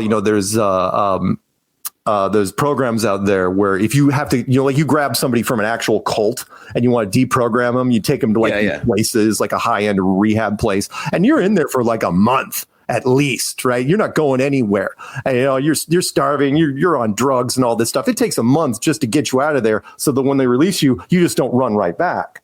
Right. But that didn't happen here. So it's like all of a sudden people were instantly deprogrammed. It's like 10 years of flat earth. Great. I just forgot it overnight. So you talk about it. If any of the average person tried to do, they'd have a brain hemorrhage. So no, but yes. So we're watching people to see if anybody flips, but we're looking for the pattern. It's like if I see anybody show up, it's like, oh, flat earth's a cult. If they pull away, we see the how it's going to happen. Apparently, they're not being allowed to do different things. So it'll be easy to spot. So, right. I will say this, you know what? There's a silver lining here. One is people love drama, and people are just drawn to drama, as you know. I mean, soap operas exist for a reason. They've existed for a long time. Shit, man. That's why I wrote to you right away to get you on the show. I know. I love all this fucking drama. Are you kidding me? Drama. Fuck. That's why I extended the invitation to all these folks we're talking about. Let's come on neutral ground and they can air their take on this. Let me ask you this, though. And I have a feeling I know the answer to this question, but these people, your friends, your colleagues, they're dropping out, they're flipping. Has any of this given you even a moment of pause to think, maybe I'm wrong? Maybe the earth isn't flat. Maybe they're right. Maybe this thing is round, and maybe this, that I've just made a big mistake. Have you taken a moment to think, No, not a single instant, because because I've been doing this so long and I've covered, you got to remember, before I even made the clues back in 2015, I had to answer all the questions to myself, the best I could, which is like, okay, I'm only going to make these videos because I can't answer these sort of questions on my own. I'm going to let the internet answer them. So and again, with the Antarctic Sun, they were telegraphing it 9 months in advance, which was, the Antarctic Sun, they call it the final experiment. It's like, what are you talking about? The Antarctic Sun doesn't prove anything when it comes to the ground. It might prove something that goes with the sun, but that's all it does. So at that point, I was like, I don't care. It was the reason why I turned down the trip. It's like, you don't want me on this trip. I'm going to be, if you guys are actually making a documentary, you don't want me in it, because I'm just going to downplay it and be like, it means nothing to me. So when this happened, along these people, because they kept quoting the same freaking thing, except for Jaron, it's like, space rockets are good. Everybody said, Antarctica. And these are 4 people. Look, no offense to Patricia, but she couldn't explain the Antarctic trip if she wanted to. Although remember, I underestimated her, and who knows what she. Yeah, man. I mean, like I was saying before about people, people in your midst. If she was hosting that show with you, and then dropped out the next day, you kind of said this too. It's like, then that would stand to reason that she was playing you, unless she changed her mind after the show, when she sent you the message. Otherwise, she was playing you live on the air on that show. Well, not just that. Yeah, you're absolutely playing me. And again, kudos, because I didn't see it, and kudos because she was doing it for a long time. Mm-hmm. Her performance was brilliant. I mean, 9 months of that stuff. And again, I couldn't even see it until afterwards. At some point, there was somebody that mentioned to me, it's like, because once they started looking at how far Patricia might have been, it's like, is she Kaiser Soze? Is she actually like really deep into this? It's like, I don't know, but it was flawless, because at no point did anyone email me and say, I don't know, Patricia's looking really suspicious. So it's like, it was great. I mean, it was something to watch after the fact. So. But sorry. Real quick. The drama is going to suck people in, which is fantastic. That's a great silver lining for us. But the other thing it did was it catalyzed the community. I'm talking to people. I've made more phone calls in the last 2 weeks than I have in a long time. And the roundtable, I'm talking to people I don't usually talk to in years, because everyone, it's the drama. It's like, okay, who's doing this? Who's doing this? Intrigue, betrayal. What foreshadowing? Weird, dark, mysterious things, and of course the suspicion. I like to quote one of the greatest Twilight Zone episodes of all time, The Monsters Are Due on Maple Street, which was, the aliens figured out a way. All you had to do was make some suspicious things happen in very particular houses, and everyone would be suspicious of that person. And then they had the entire neighborhood turning on each other within 30 minutes. It was amazing. We haven't gotten to that point yet. But I will say, and we're not even supposed to say Jaron's name anymore. I'm supposed to say Jay, by the way, which is according to who? Just people. He's almost turned into, if you remember the whole red R back thing from back in the day, he who shall not be named, which is Jay. And so. Well, I don't want to come off the wrong way, but when people say you guys are a cult, this is the kind of shit they talk. This is what they're talking about. Hey, look, I embrace. No. I go the other way. I've gone the other way for a number of years, which is like, look, I understand the cult label. I mean, yes, we don't have a compound or a Bible or robes or chanting. Well, not much chanting, but at the same time, we're not. I'm not David Koresh, right? There's only been like 3 or 4 major cults in America of note. But at the same time, do we do leaps of faith? Is it us versus them? Big belief system involved? Sure. And to where, I mean, come on, I've been called a cult leader enough times to where I show up on Google searches on who is the leader of Earth. I just show up in images. It's like, okay, sure, why not? Oh shit! Well, I hope the aliens don't Google you like that. There you go. Right? Somebody actually did that. It was the weirdest thing. He goes, because I said, I did a slide in a presentation that said, "Take me to your leader." That old alien trope. Yeah. And somebody just happened to be like, "Hey, what if I Googled that? Who is the leader of Earth?" And they click on images, and it's me and Putin and Doctor Who. It is so weird. Jesus. It's like, Quite a okay, trio. sure. But no, I mean, no, I understand the cult sticker. You guys want to throw cult, that term does not bother me. What else are you going to call it? It's a belief system, alternative thinking. Right. I just mean when you say like, oh, I'm not supposed to call him by his name. That kind of thing is like, all right. But I mean, that kind of shit is in every community. That's more of a dig, which is like, okay, you're going to play that. Let's have some fun with this. I think what they were hoping is let's not give him the metrics by calling his name, because every time you say it, but anyway, he called out the one of our people recently. I'm not going to say who it is. And I was worried that because Will Duffy, by the way, was batting 1,000, right? When if he says your name on air, he's already got you. And it's like, okay. And so Jaron said somebody, and it's like, well, we don't have confirmation. I'm firing off, and it's like, all right. So maybe they're getting to that point where if they made calling off names. Now, let's say he calls out my name. Oh, I got Mark Sargent, right? Well, there's no way, of course, no one would believe it. But at the same time, you're still going to get some people that'll look, it's like, I'll get emails if he says that. People will say, Mark, has something happened? Which is why I have to preface people. It's like, look, no, nobody's approached me. Nobody's going to approach me because it's silly. And I've already stated nothing's going to happen. You can't bribe me. You can't coerce me. So what are you going to do? Go find somebody else. And I think that's that way with a lot of people. So, but yes, I'm waiting. And if somebody shows up, I'll definitely let you know. I'll shoot you a thing. It's like, oh, by the way. So, Right. Well, it's like you said before, like if somebody approaches someone and they turn the deal down, then it's like, well, they've blown their own fucking deal because they're trying to spy you off. Like, and you would go on YouTube like the next day and be like, oh, here's and which is why, you tell them again, you throw them the carrot, and if it's not the carrot, it's the stick, no matter what. So it's a tough call. Even if you say no. So what we're also looking for is people that look scared. So like, because if you got that, it's like, oh yeah, by the way, you can't tell anybody that, but that would change the person anyway, because then it's like, holy crap, this. Am I being watched right now? Are there cameras? They start ripping stuff apart in their house looking for microphones. So now you've mentioned the 10 years multiple times now, and it's kind of like, this goes to like the fundamental problem, in my view, of the flat earth, which is like, what have you guys done? Here I am. I'm a skeptic, all right, of the flat earth, right? And a friend. I consider you a friend, Mark. I think you're a good guy. Sure. You guys, you've had 10 years. Yeah. Where we like to say on the show when these people talk about the aliens and how they're going to, my catchphrase here on the show is, show me the fucking alien, right? I don't want to hear any more stories about lights or this guy told me that, or I was told by this, or I saw this in the army. Show me the fucking aliens. Okay.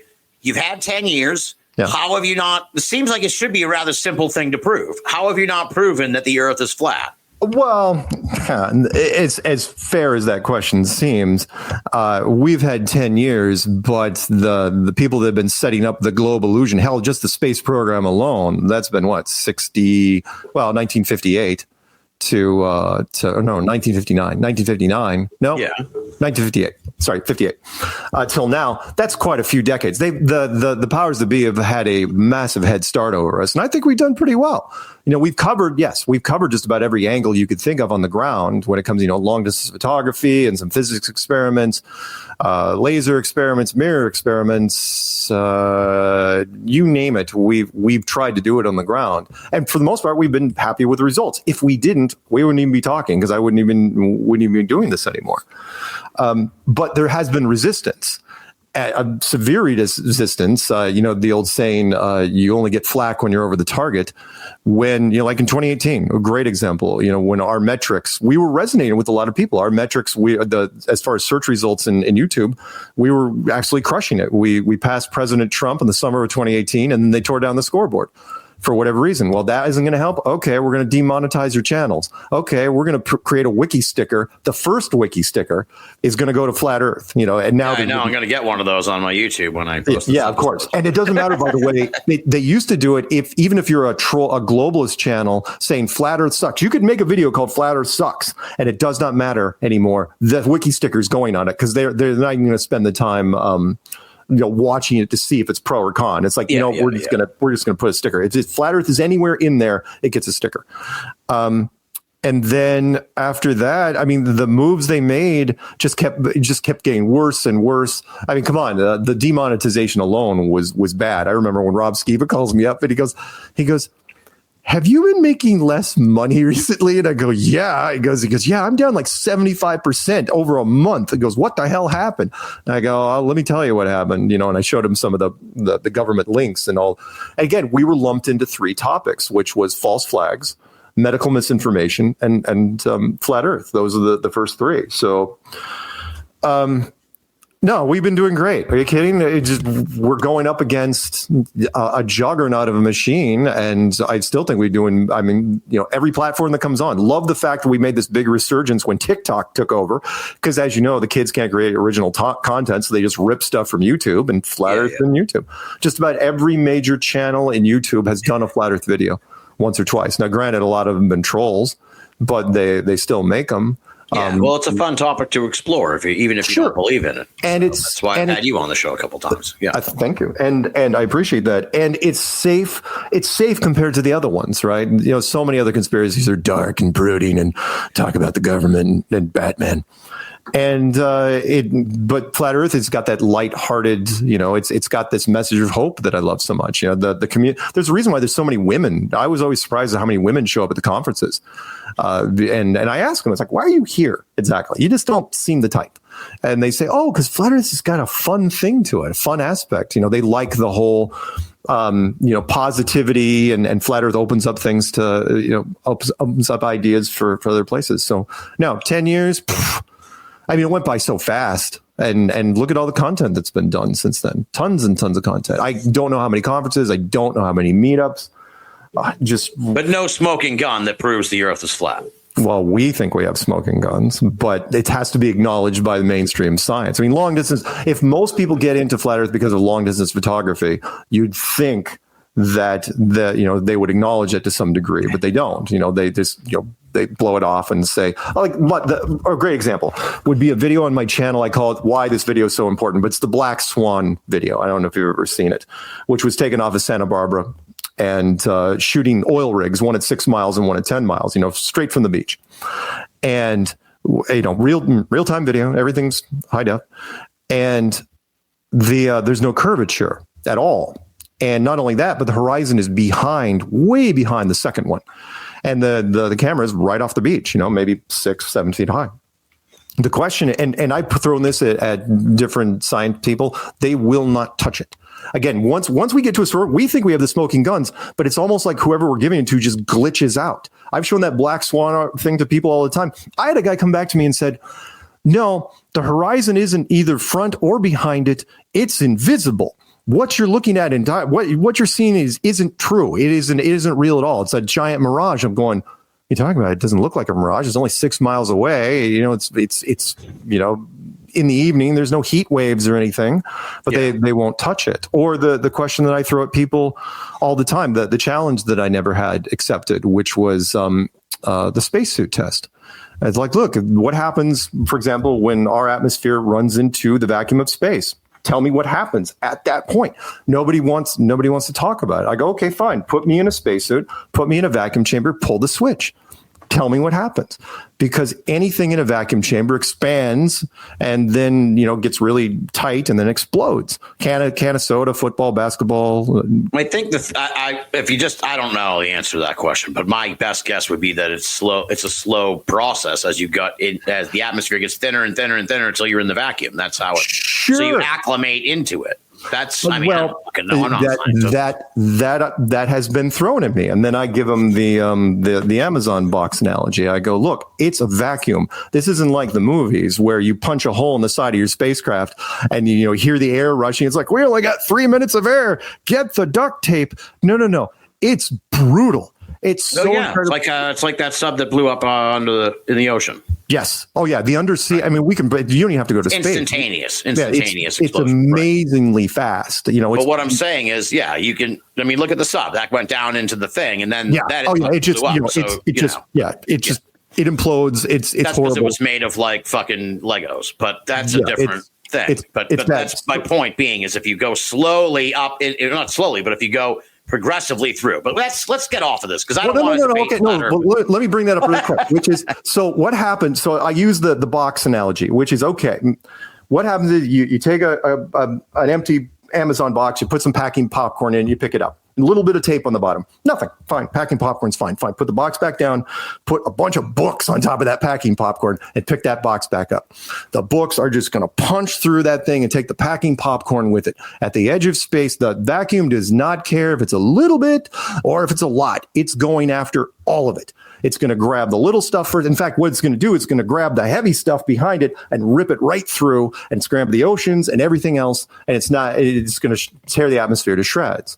And nobody wants to even address it. Again, why do they call it a greenhouse gases? It would make sense if it's more of an actual greenhouse with a barrier, or the air pressure. Where do you get air pressure from if there isn't an actual structure? Again, pressure cannot exist next to non-pressure without some sort of barrier. No one wants to touch it. So sorry. In our minds, which is why we keep doing what we're doing, which is why the community keeps picking up people, which is like, look, we think we've got the smoking guns. They just won't get acknowledged by mainstream science. Yeah. Sorry. No, it's all right. That's cool. Let me see here. So this is an interesting question somebody asked me to pose to you. Where do you get your news from, Mark? What are your news sources? Oh my God. Every day, unfortunately, I have to go through in this order. Ready? CNN. And I don't vote, by the way, so I don't care about blue team, red team. In fact, I'm not allowed to vote, but that's a whole other thing.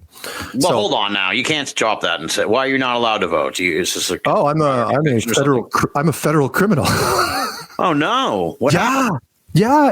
I made, you know what? That's funny. I didn't even think. You don't know that part of my backstory.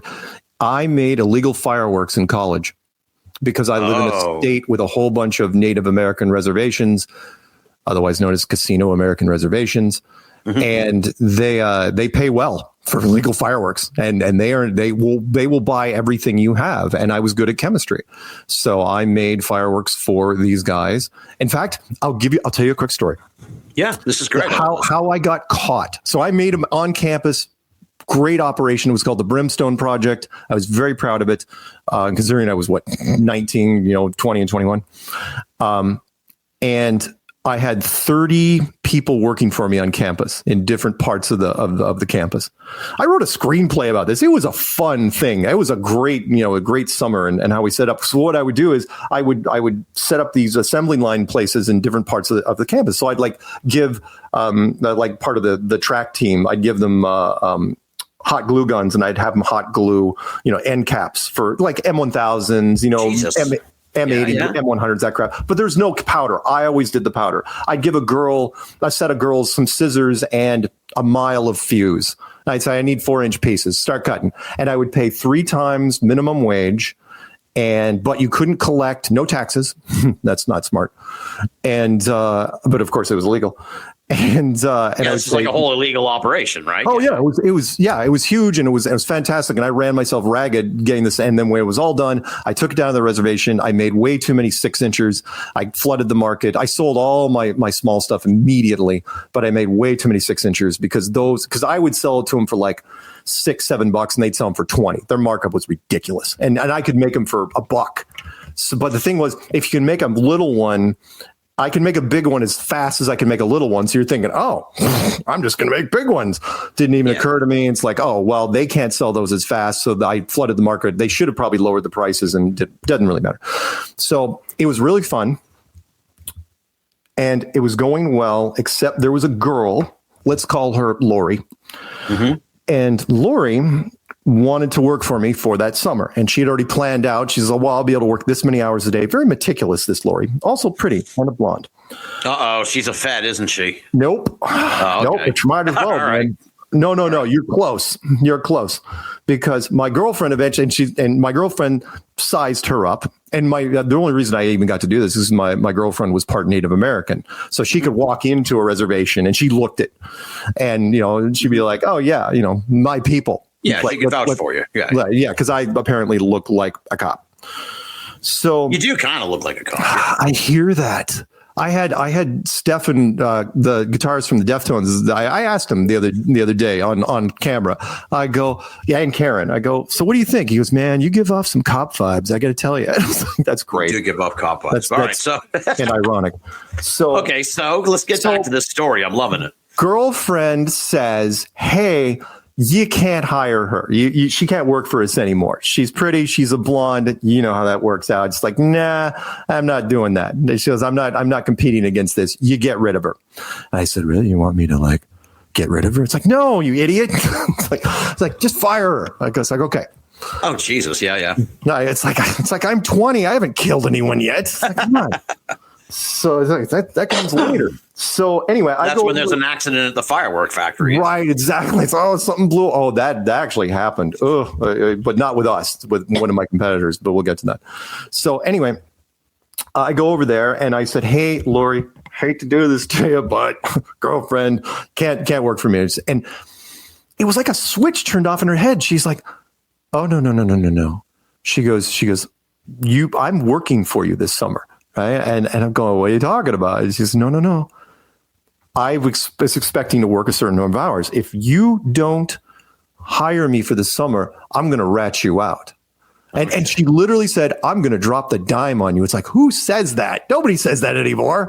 It's like, nobody even understands that anymore. It's like, well, phone booths, dime, whatever. Right. So this is back when they had phone.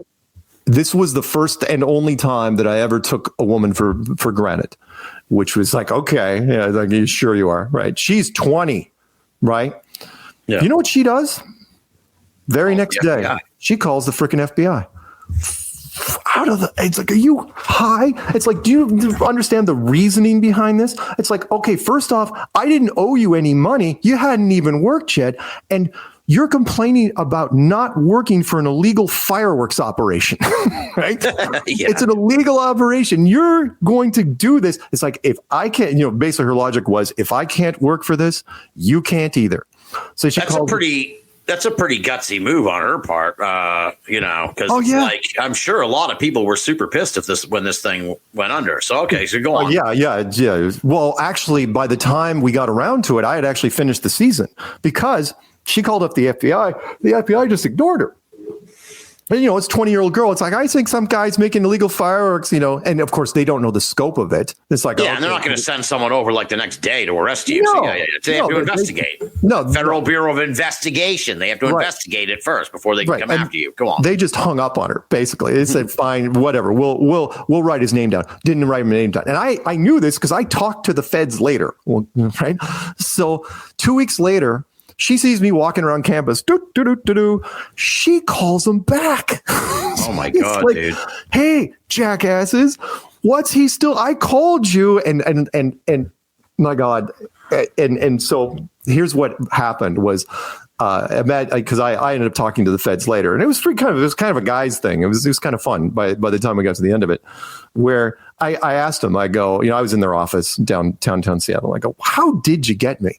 And all the guys in the office like, dude, this girl called up. I don't know what you did to her, but man, she was persistent. She was not having any of it. So what happened then was they just on a tip, they were following a chemical company in Colorado, and they went down to Colorado to check some stuff out. And as they were leaving, one of the guys, straight up like a Columbo episode, it's like, hey, do you happen to know a guy named Mark Sargent? It's like, do we? We got like 1,200 pounds of stuff that's going up to Seattle. It's like, okay, we're going to be taking this and going. And they didn't know the scope until that point. And then they came up and they nailed me. And I was young and it was dumb, but because of that, I can't vote. I can't be on jury duty, all this stuff, permanent record type stuff. Yeah. Did you go to prison? The what? Did you go to prison? No. Your first offense for fireworks is a slap on the wrist.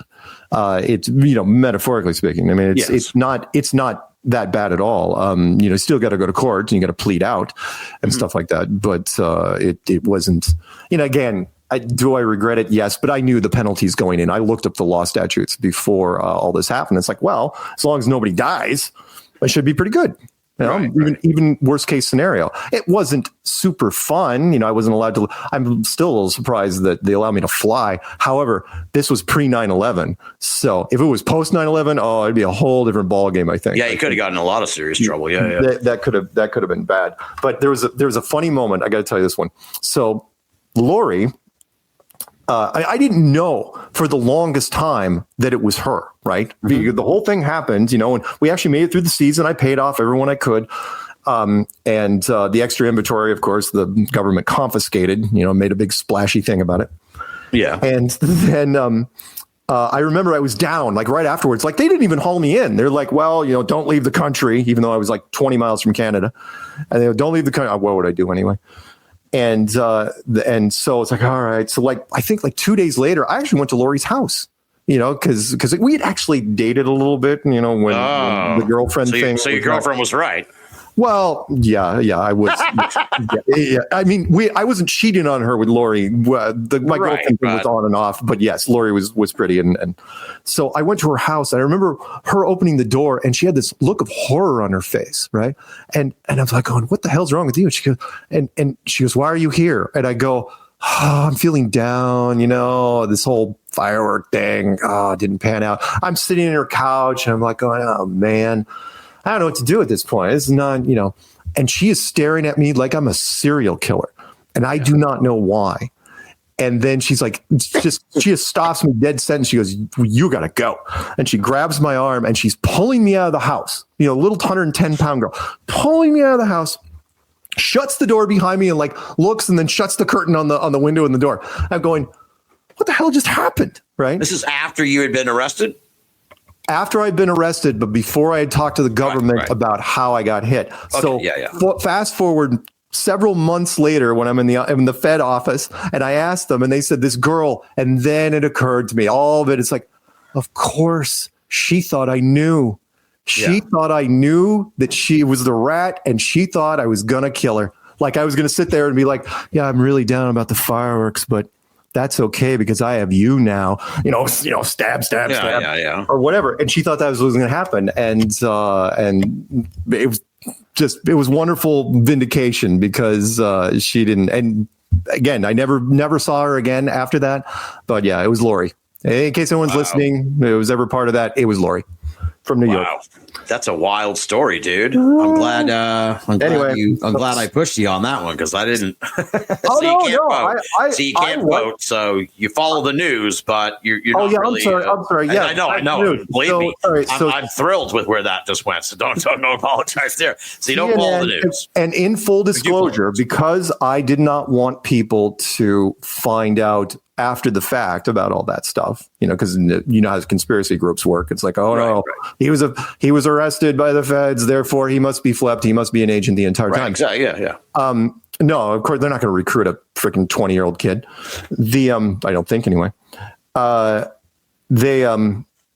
Because of that, I forgot my train of thought. I wasn't going to. My first Strange World episode that I made, literally a first Strange World episode 1 was called Fireworks, and I had like 3 glasses of wine, and I had a co-host. His name was Jonathan, and we just talked about that for a couple hours, and I laid it all out for people. It's like, okay, this is what happened, so that there's no rumor, hearsay. Yeah. That's what happened. So anyway. But so just disclosure, I put it out there in case anyone ever says I was trying to hide that.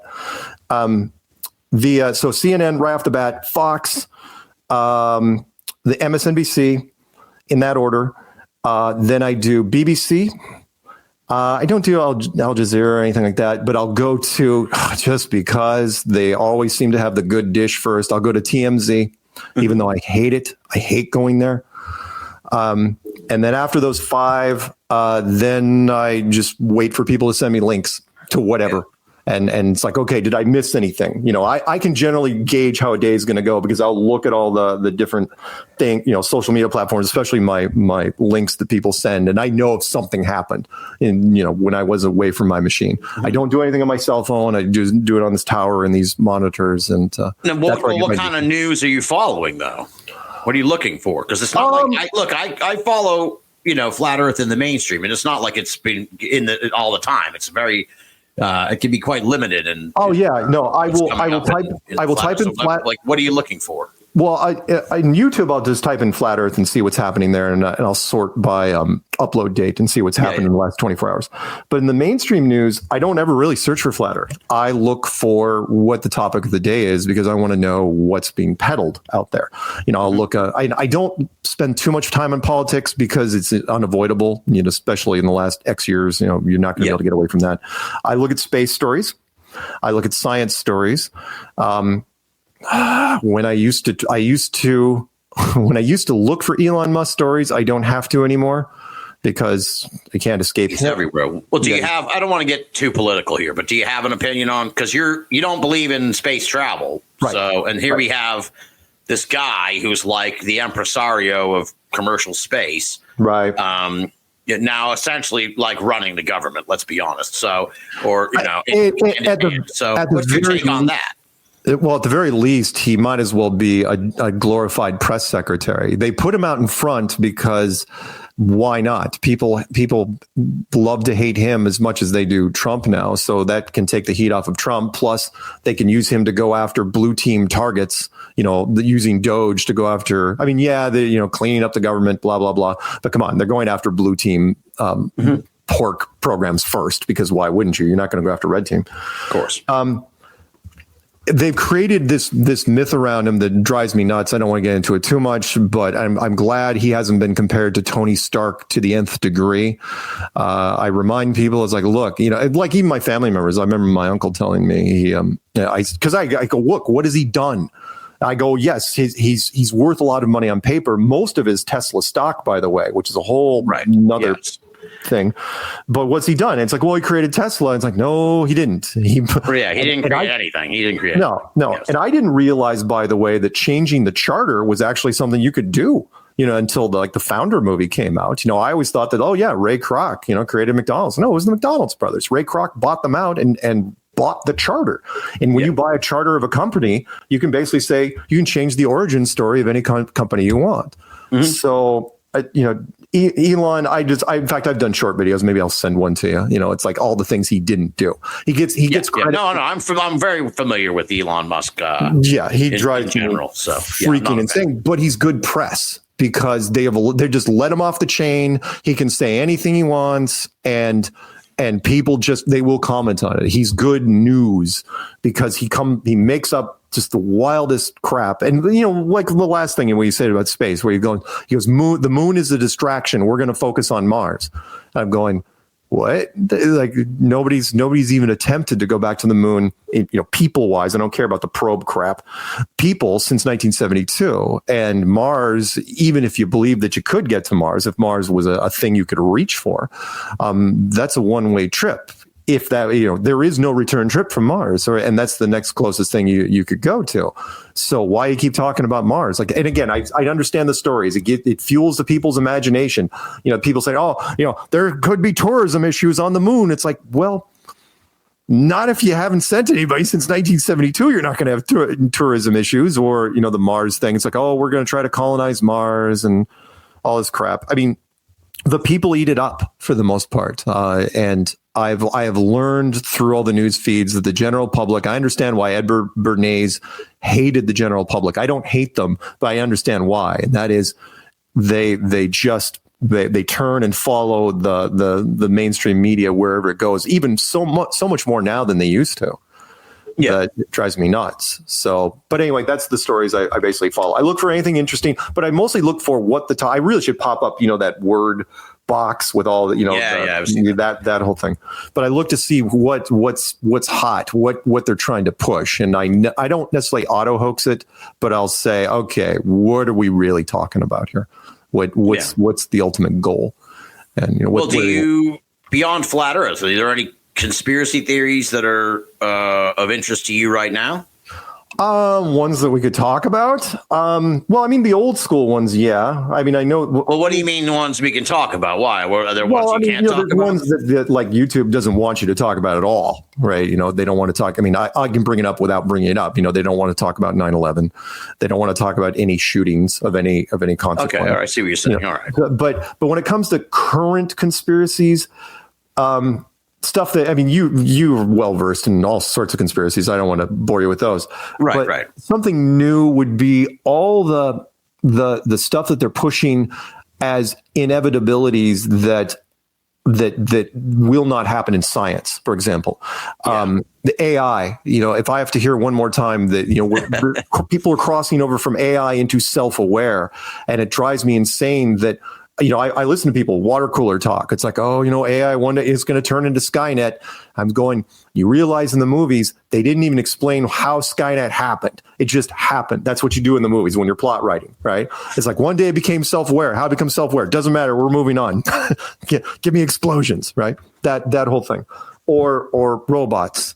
The robot conspiracy. Oh, robots are going to take a robot. We're going to get the whole Jetsons, Rosie the robot thing. I go, no, we're not. Have you seen the robot technology? It's awful. My vacuum cleaner over there barely does the job, and I don't have any cords on the floor for it to run into.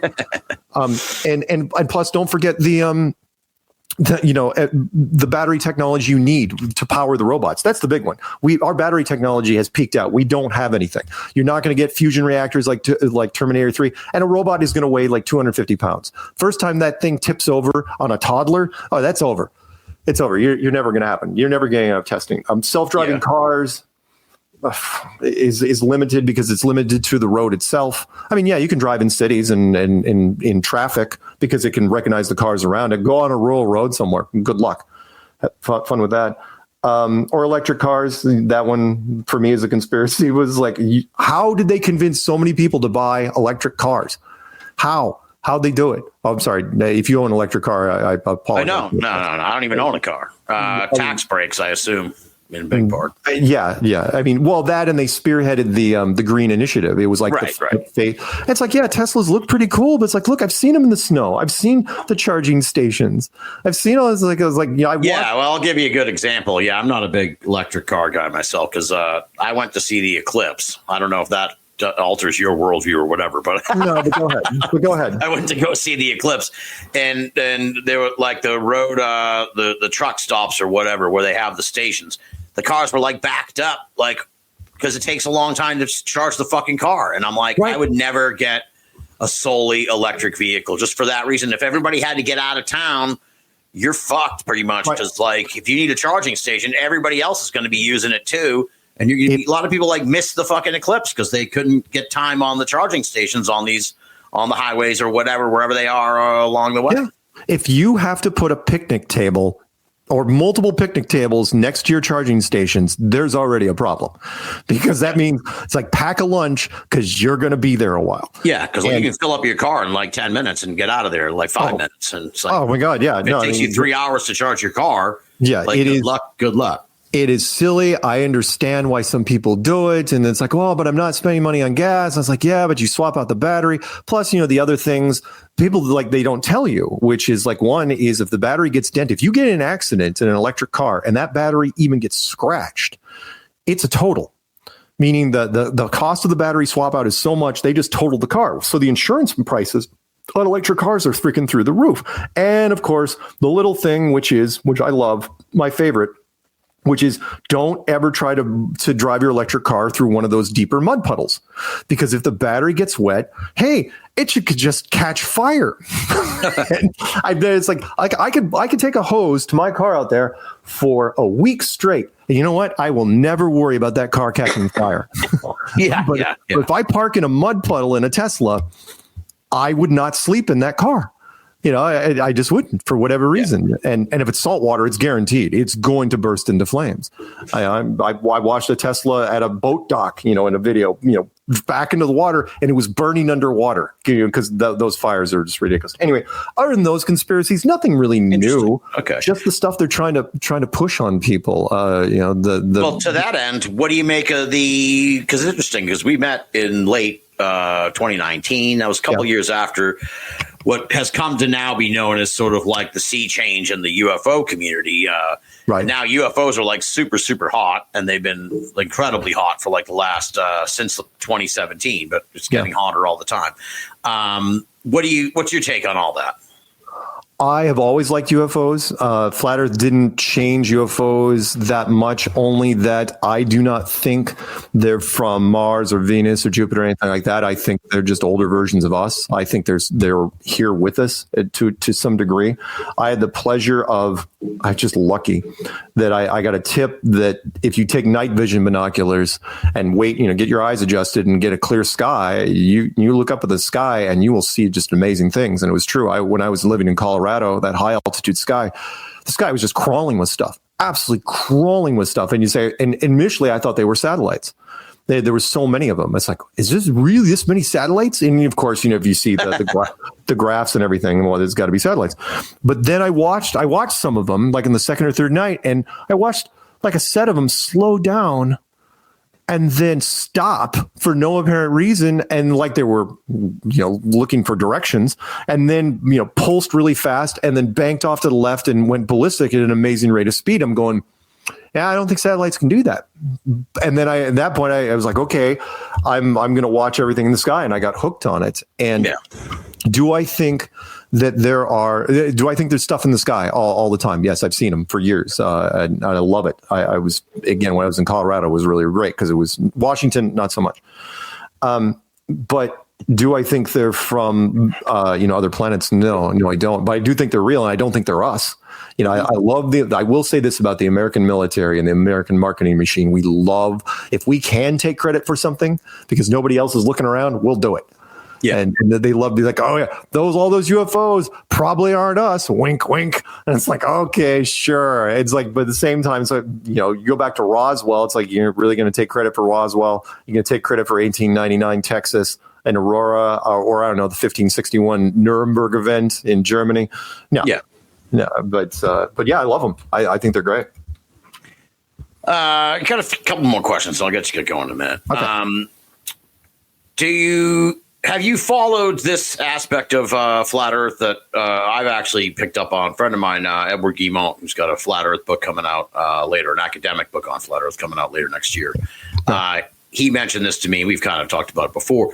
That, I don't know if you're aware, but there are various Flat Earthers who have ascended to fairly high political office in other countries. He says here, Lilia Lemoyne in Argentina, Luka Makala in Slovakia, Branimir Nestaverik in Serbia. Apparently, these are prominent politicians who embrace the Flat Earth in other countries. Are you aware of this at all?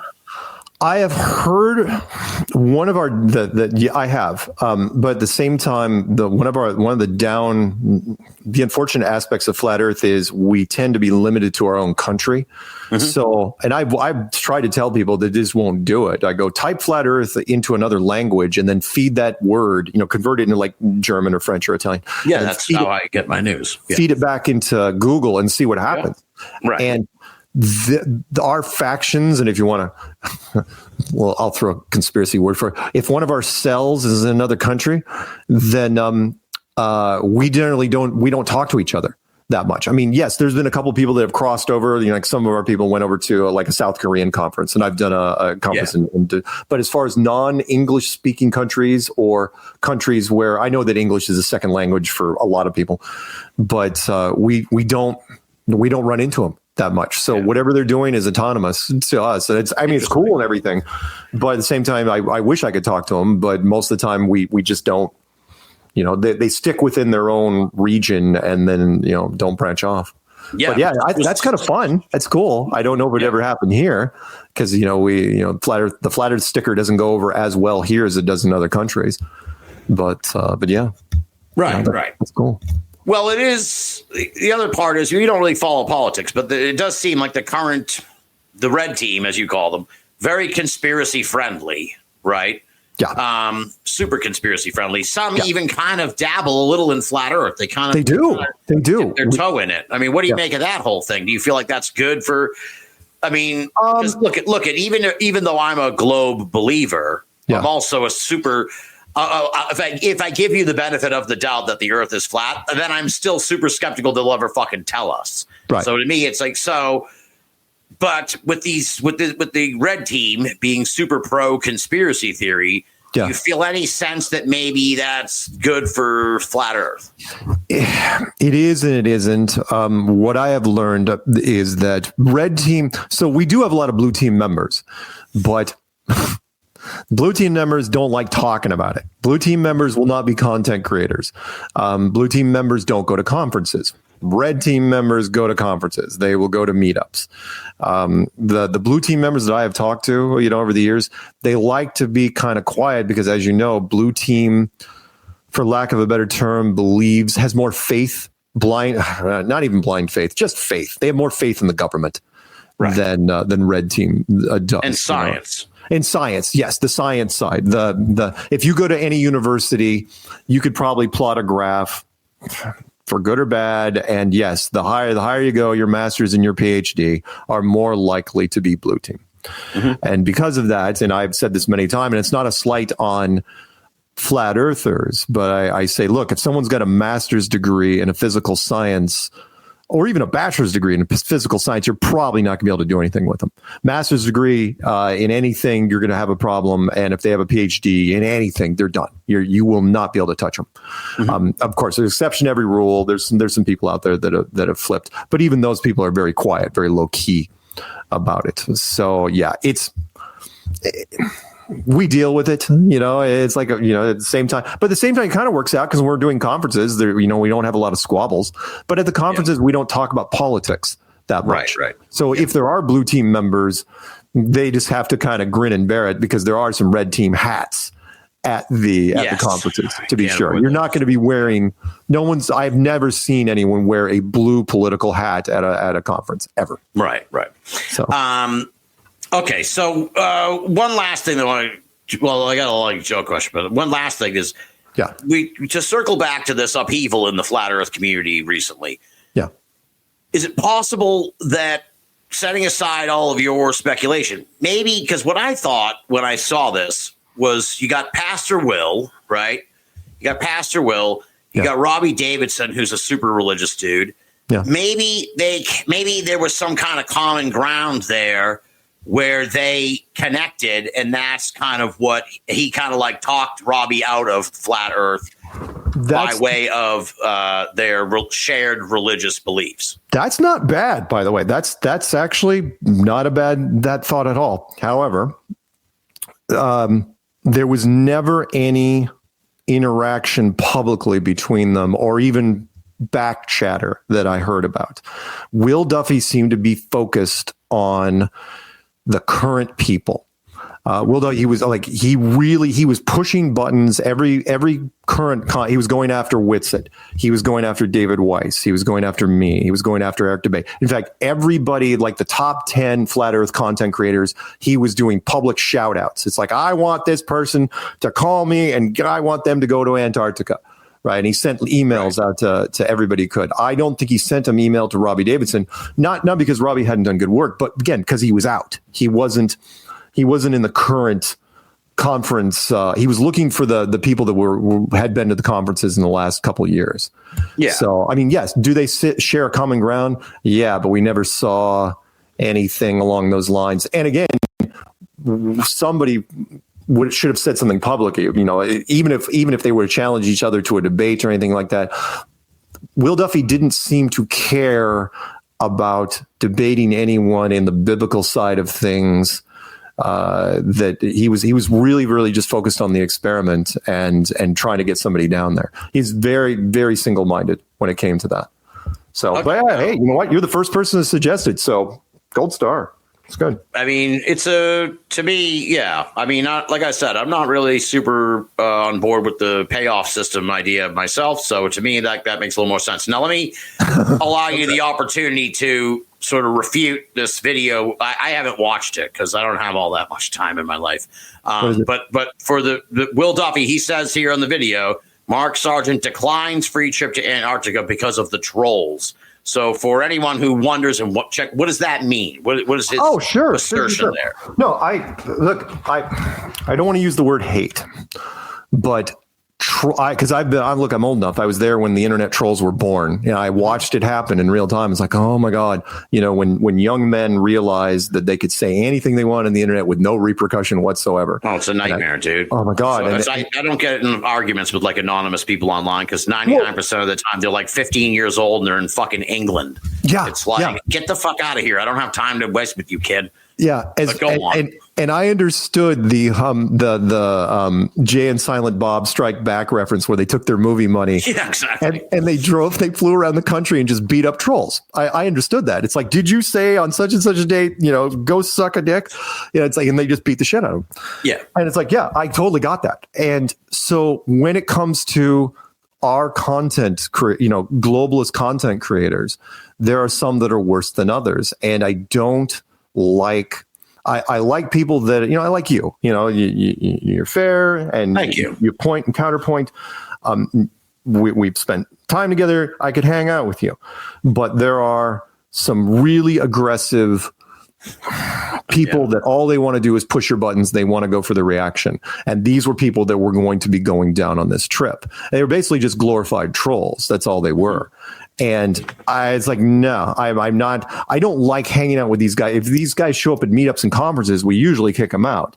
And you're saying I have to spend like 2 weeks in a small, contained area with these people where I can't escape. It's like I'd rather chew glass. Okay. So Will Duffy can make of it what he wants, but it's like, nah, I got better things to do. I mean, if I needed any other reason not to go on that, it's like, okay, so it's a really long trip. I'm going to be fatigued as hell. I have to sleep on the snow. It's going to be miserable. I'm going to have to take a crap in a bucket, which is going to freeze. And I have to do this with trolls, with content. And I again, they are what they are. So yes, are they channels? Are they anti-flat Earth channels? Yes, they are. But they are meant to. They're not objective in any way, shape, or form. They are like, we are going to push every button that Flat Earth has.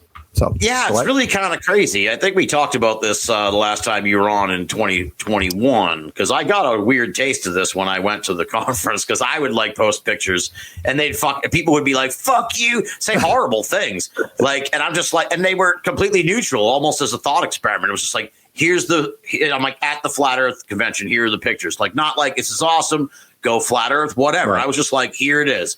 Here's an observational post. And I would get like attacked.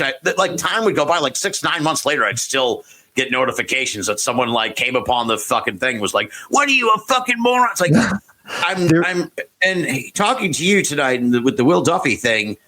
It's kind of opened my eyes in a sense to, I didn't realize that the ecosystem for reverse Flat Earth was as big as the Flat Earth. I didn't realize they had their own community and sort of, like I said, ecosystem of channels and everything else. So that's pretty wild. I'm going to have to dig into that a little more.